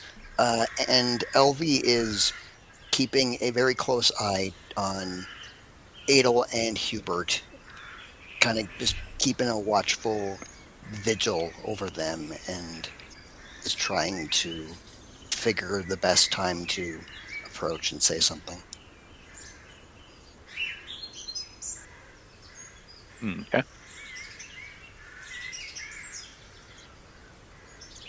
What of Scalodius and Oddle? I was trying to kind of checking his equipment and things like that, making sure he's got everything he needs to have. Okay. Galois is just chilling, waiting for when things pop off. And Beastie?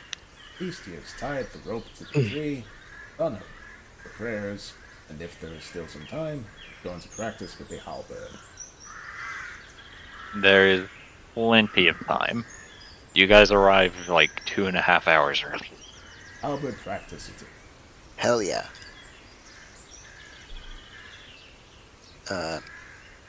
Thorgrim's gonna actually wander over and watch Beastie. Should I roll anything for the practice, or? Yes. Roll the D100. Okay. Actually, he's gonna go to Rock, because Rock is friend. Now roll in athletics. Oh.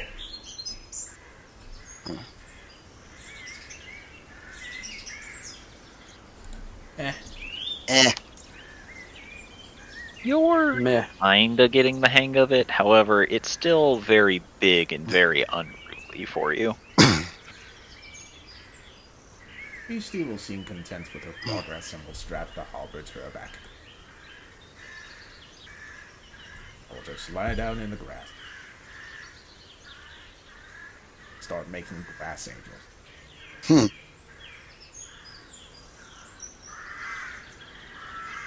He seems very content with how things are going.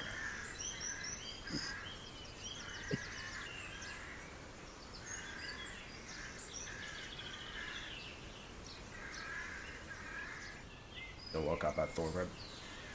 Thorgrim flops down and starts doing grass angels as well. Ah. He doesn't say anything, he just does. Ah, mine are bigger. Nah. Got longer arms. Shut up. It's gonna be fun, dwarf. Yeah, I bet. We hope Zordak come too. Yeah, that'd be nice. Good to have some help. I wonder Bet if you miss him. Roxy will also show up. Nah, doubt it. Did say he'd halfway to speak with me. Hmm. Who knows what he's planning? PC shrugs. I don't know. He's a bit of a weirdo, that lizard dude. But, he's not so bad, I guess.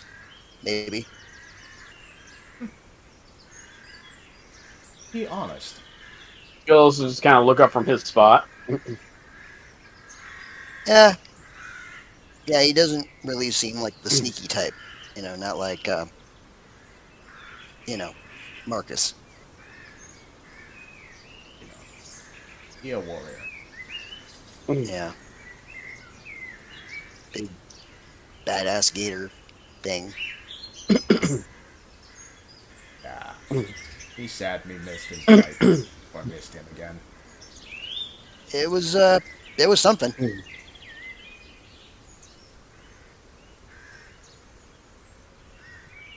Well, Did anyone tell you he crushed a big magical thing? I heard. He's very mad me missed it. Yeah. It's kind of cool, but also really scary, because that magical thing he crushed, it's a small black hole. It draws you in and basically eats you. He pushed Puppet Guy into it. Yeah, that one. Yeah. He's Don't so know how cool. you. Yeah, he is pretty cool, but scary. But cool. Seems scary. Of course you wouldn't. Blue is scary. Glue is scary. Weird.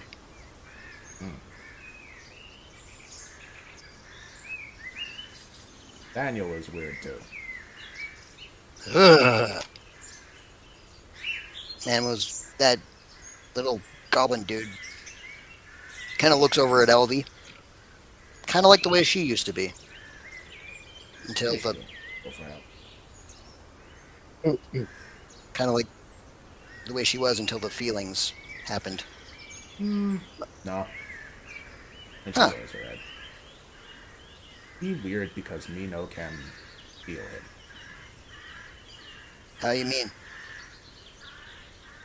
She'll just, tap Thorgrim's temple with her fist.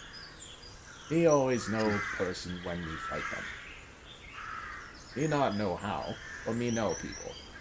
They help me understand how they fight, they move. They tell me much about them.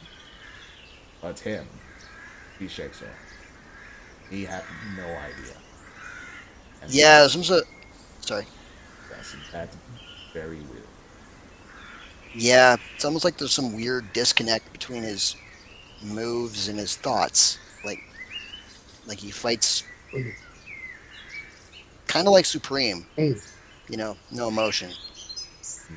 He think it's other way around. He think too much when he fight. Huh. There's no instinct. So me no can tell anything. Oh, gotcha. Like he's practiced so much that his movements are second nature. She shakes her head. No. Me practice too, but me still do things instinct. Him is like he thinks. A robot. Yeah, like Supreme. So even Supreme, his things, his fights, I could feel him. Huh. Weird. He nods. Hmm. So Daniel different from Alpha Yeah. is feeling. Even when trying to hide it, me can feel her. But him, it's like there's nothing. Nothing to feel. Yeah. Don't know how he does it. Yeah. Mino can ask him. Mino want to ask him. He a very Yeah. weird goblin. Sure is. Hmm. I But used to you, think. oh, Sorry. you go first. I used to think, I used to think you were kind of weird for, you know, being a goblin who does so many things instinctually. But then I saw Thaniel, and then I realized that's what goblins are. Goblins are instinctual. So Thaniel's the weird one. Please, Dino. Hmm. Yes. Goblins know very smart. So we do not the thinking. Me am weird though. Me am a smart goblin. Me know me not supposed to be. Many So, goblins think me weird. so why are you so brainy for a goblin? He points to her tattoos. It was very, very painful when this was forced on me. It did Oh. something. Brain clicked, and me start having thoughts. So is that the same time you got the name Beastie 13? No. Me called 13. Zardak called me Beastie. Ah, so you got the name 13 or the suffix 13 and the tattoos at the same time, yeah? 13 first, then tattoos. Oh, so okay. You know, it's Hmm. after paladins destroyed my nest. Me wandered, fought, stole, survived. Then me get captured. Weird magic-y dudes. Hmm. Well, no. Me got captured, then sold to weird magic. Then they Ah, captured me called 13. Then magic gotcha. dudes tested tattoos on me, and that's when me got thoughts. Then me sold to Oh. Zardak, because me powerful fighter, and entertaining one, for arena. And Zardak saw something. Hmm. Well, I can at least thank those Meiji types for doing something right, even though they tortured you and experimented on you. You should have fooled honestly. Me no know what to think about them. One hand, very painful. Other Yeah. hand, help me think. Me not like Goblin. He can no longer go to Nest and be accepted. But Yeah, you're above them now. he no say that. But me have friends, have family. So Yep. And honestly, and I know we're typically, arguing and fighting over some of the dumbest shit I've ever heard, but um, wouldn't change it for the world. thanks, dwarf. And besides, arguing and fighting is how goblins. Yeah, same with dwarves, actually. Yeah, Cool. so dwarves are just big hairy goblins. Thorgrim thinks about that for a moment and then just shudders. Ugh. Sure, whatever. Yes. He never meets a goblin with a beard. He wonder why. I don't think goblins can grow facial hair. He also Sucks to be them. never see a dwarf without a beard. Yeah, we're kind of proud of our facial hair. Doesn't it itch? Sometimes. Got to take good care of the facial hair, though. Otherwise we attract all kinds of, dirt and mothballs and other shit. Take great pride in mine, honestly. He still look to it.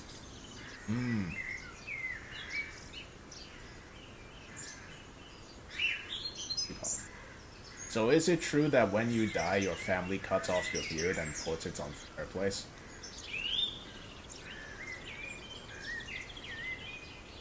Yeah, is that actually a thing?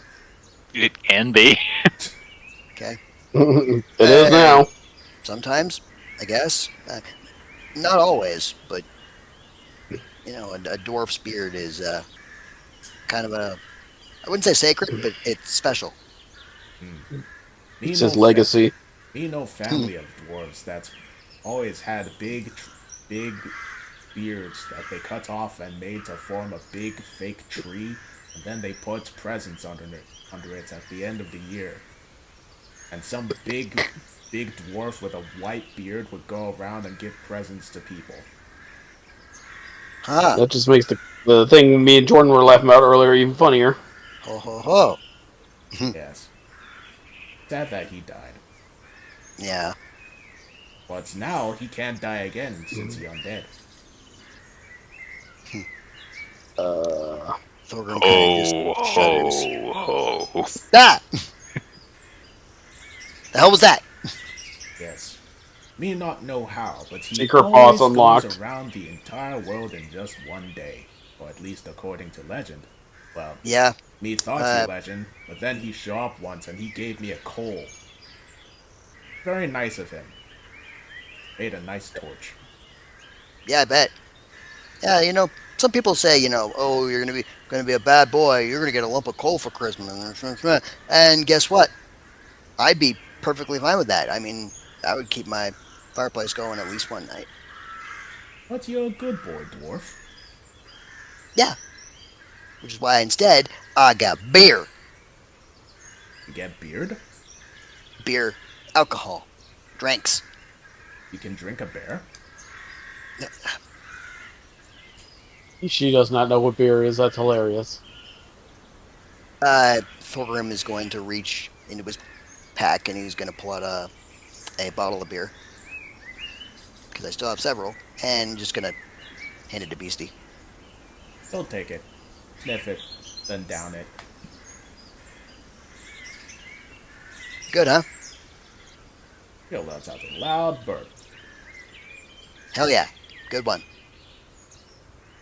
Very tasty. Isn't it just the best? Yeah. Please still pause. Then we'll glance down.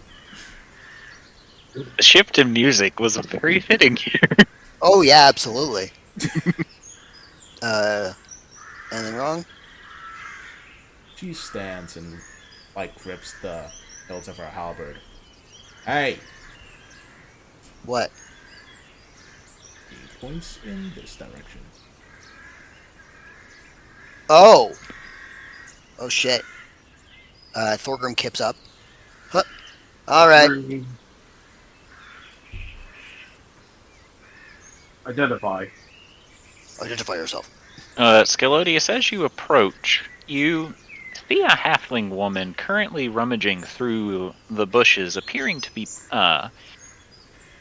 picking herbs, using a knife to gently cut from the stems before putting them away in a pack to seemingly, maybe not to your knowledge, but to allow the plant to regrow rather than killing it and pulling up the roots. Oh, that's cool. Oh, if that's the case, Scalius approaches it a lot less aggressively then. Pardon me, ma'am.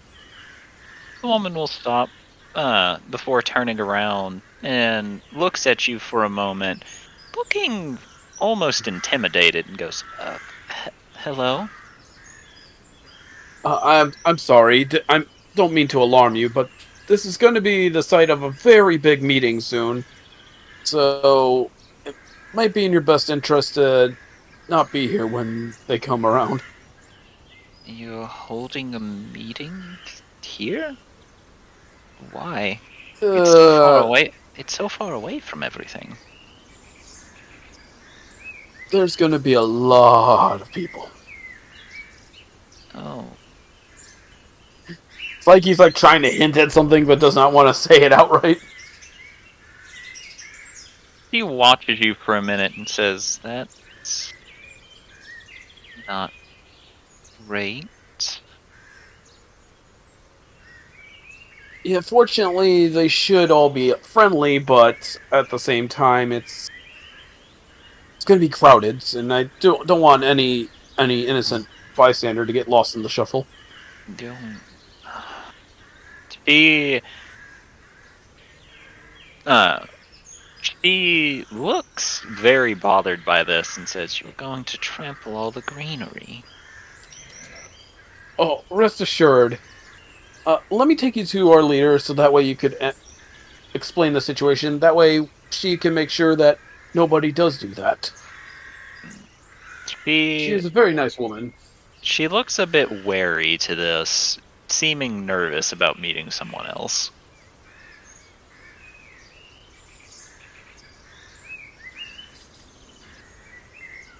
On my honor as a Dragonborn, I will personally make sure that we try.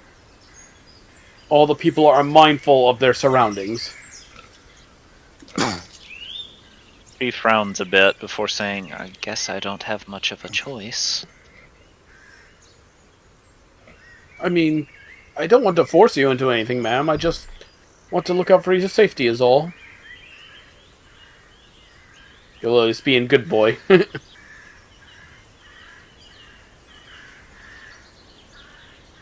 Oh, where are my manners? My name is Scalodius, and he'll do a bow. Oh, Priest of Lord Draco. my name is Luli.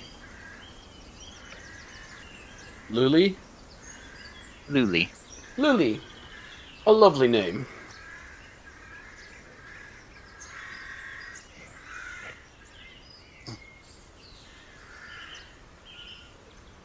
Goes then turns around to see if the goblin's being feral right now or not. She isn't. He's just standing there a little warily. Yeah, I don't pay her too much mind. She gets a little excited, and she won't do anything to harm you.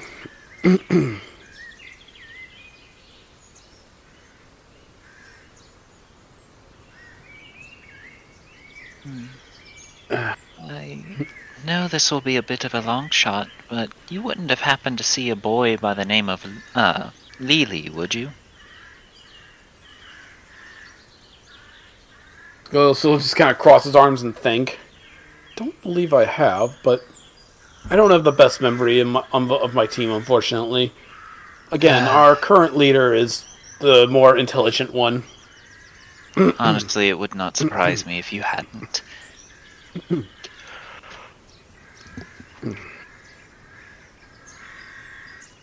Here, let me go get my leader, and we'll see if we can't find it.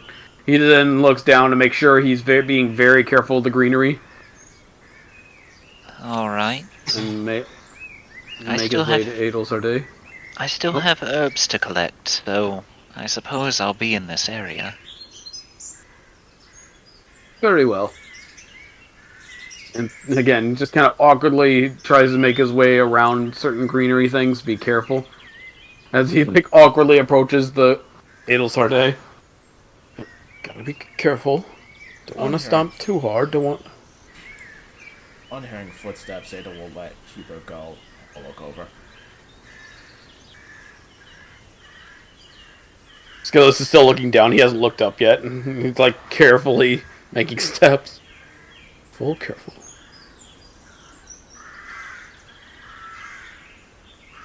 Yes, Scalodius? Go look up. Oh, right. Sorry. There seems to be a halfling in the woods picking herbs, and she was wondering if we saw another person around the area. Lily, I believe the name was. I'll be quiet for a moment, taking this in, before getting up. Please take me to her. Yes, and be mindful of the greenery. She does seem rather upset if we trample it. I will promptly Kind flap of. her wings and hover a few feet over the air, over the grass. Very well. Nani? Skillis doesn't remember wings. Hubert, He'll kind of point Hubert, over there. taking absolutely no mind of the greenery, will walk across the grass. Sir Hubert, I did promise. Please be mindful of at least the plants. You promised. I made no such promises. Gilberts, let's not anger the locals, please. I cannot walk without stepping on grass. Just be careful. I didn't say anything about the grass, just the plants. Just be mindful of them. Grass are plants, Scalodius. You just kind of get that look from Scalo. It's like, okay, smartass. Well, he'll float over to Lily before touching down and clearing her throat. Hello. She will put a few more herbs away before slowly standing and looking to you curiously. Oh, This is our leader, Adel Sardane. Ella has her wings tucked and her arms folded behind her back. Hello. Hello, You are... my name is Luli. It's nice to meet you, Lily. Pleasure, she said, nodding to you. Do you live in this area? Yes, this area is my home. He frowns. A village nearby, or is it just you? Just myself. I live alone. Did you mention Yeah, another? so then who's Lily? Oh, well, he is my son, but he wanders off quite frequently. I want to roll inside real quick. Okay. He's telling the truth. Hell not. How old is he? Oh, he's fairly young. He recently reached his 5th year, actually. Oh. How long ago did Definitely you... child. Yeah, how long ago did you lose him? I haven't lost him. He's just wandered off. He actually does this rather frequently. Oh. Then there's nothing to worry about? He makes a face as if she herself is trying to determine if that's true or not. Well, He's eccentric. I see. What does he look Does he like? have a big appetite? He's short, black hair, pointed ears, she says, describing what a halfling would look like. Doesn't have very sharp teeth, does he? He just watches you, but doesn't answer. Does he? I can't say. I don't think I've put too much attention into his teeth. Maybe we're overthinking that part then. Well, we did meet someone named Glue. Oh. As soon as you say the name Adelsarde, you feel someone beside you, and you just hear, what? Say his name. Oh, dears. I believe But in this Glue. This is actually the 3rd time his name's been said, which is the secret to summoning the Fae. The fuck? What is he, Beetlejuice? Basically, that's how they Because- work. Because Beastie said it, Thorgrim said it, and now I've just been waiting for someone else to say it. Well, now you've given us a weapon that we'll probably not remember.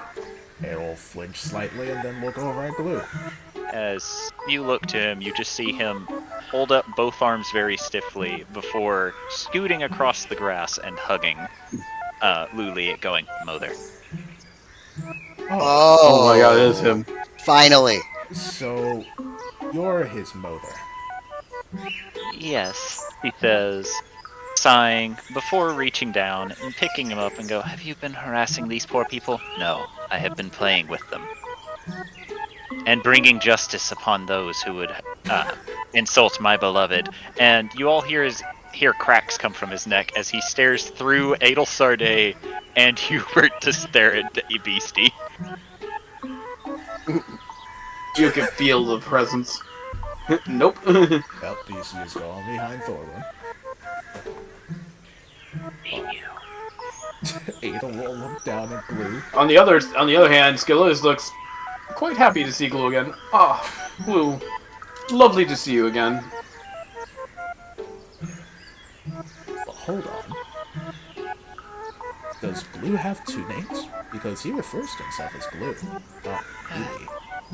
He sighs before gently rubbing Glue's head and says, Lily is his halfling name, but he decided to take the name of his father and the last part of my name and stick it together, which is the name he goes by. The last name of his father and... No, the first part of his father's name and the last part of mine. So the G and then Lou. It's technically the GL and then the LU. He just lets the L's form the same purpose. Check my notes real quick. Did we meet someone who starts with... That would be something we'd remember.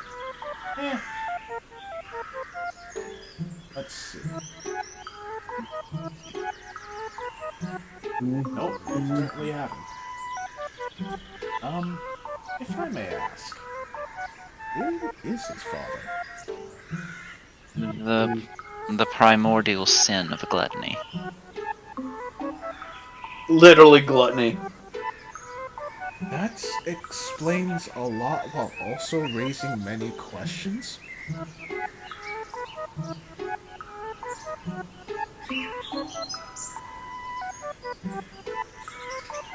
Share how you met gluttony? He technically freed me from slavery. Oh. Slavery to whom? Infernals. Ah. Well,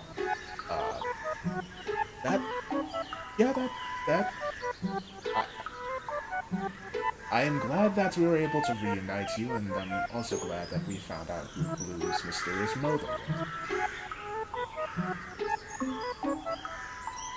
It was kind of plaguing our minds, wasn't it? It was. Yes, he will be here for now, but I'm sure he'll wander off again. Most likely. We're just glad he's safe. It is not his safety I worry about, if I'm going to be honest. Yes,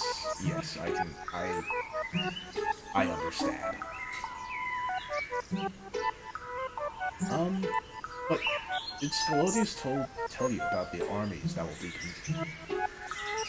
Armies? Glue says, staring at you. Yes. No. Scalodius kind of does the finger touching thing. I will kill them. They will not march upon my mother's land. Lilu, can we have a mission? I will use their bodies to fertilize Möether's garden. Lily? I did kind of promise that we would be mindful of the plants. I apologize. I did not realize that this place was inhabited. With how distant it was from everything. Thought it was a safe place. I will eat all those who insult Möether. Lily, calm down. No. Do we have a mission to gather the armies on this land and then leave? I suppose I don't see any trouble there. Thank you.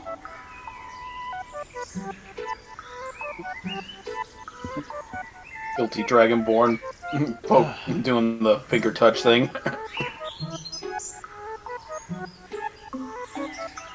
I probably could have explained that a little better.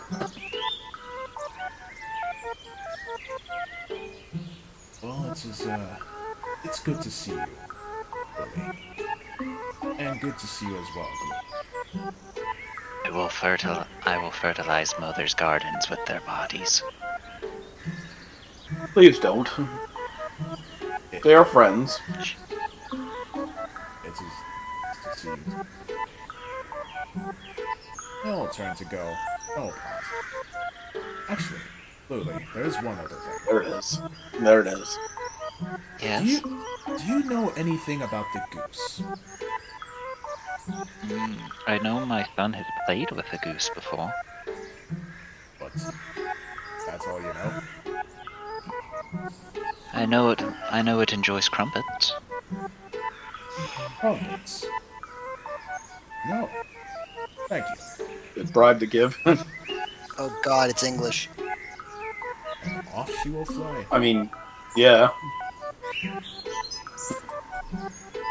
This again goes back to his awkward walking, trying to avoid plants.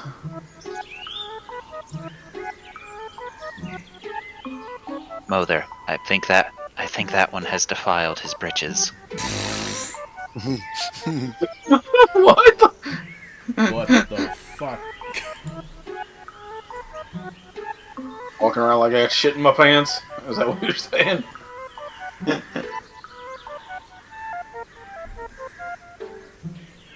Wow. Oh, look at the time, man. Yeah, 4 hours. Alright, so this May seems I- like... May I do one quick thing? Of course. Actually, wait. Where is Adel?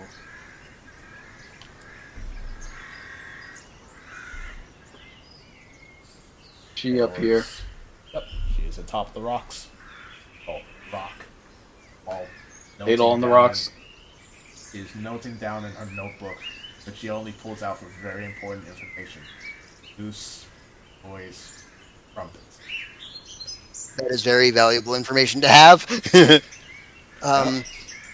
Once Adel's done inscribing the valuable information in her book, Elvie will be standing there, hands behind her back, and will look to both Hubert and Adel, and then back to Hubert and say, "May I approach?"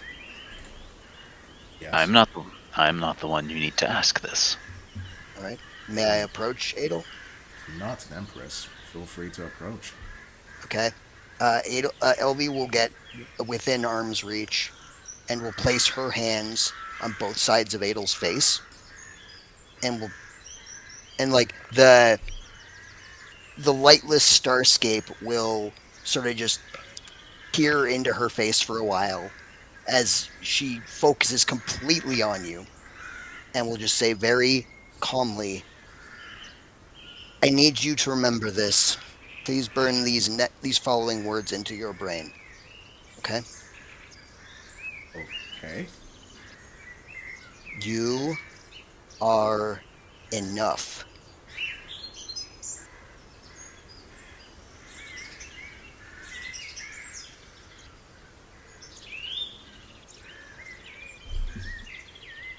Adel will stare at her for a little while.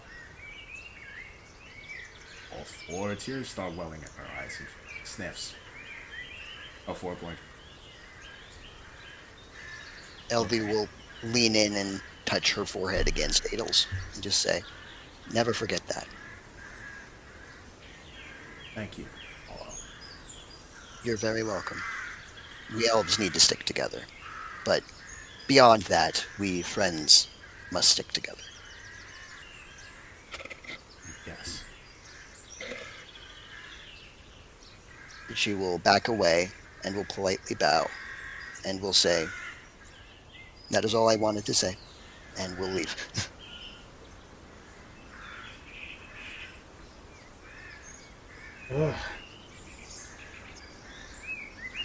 Great. Almost having me tear up at the end of the session. Thanks, Matt. You're welcome. Hey, thanks for watching the video until the end. If you want to see more of my stuff, click on either the vids on screen or check out my YouTube channel. Feel free to like, comment, subscribe, and check the description for more places to follow me. I hope you enjoy the rest of your day, and I'll be seeing you.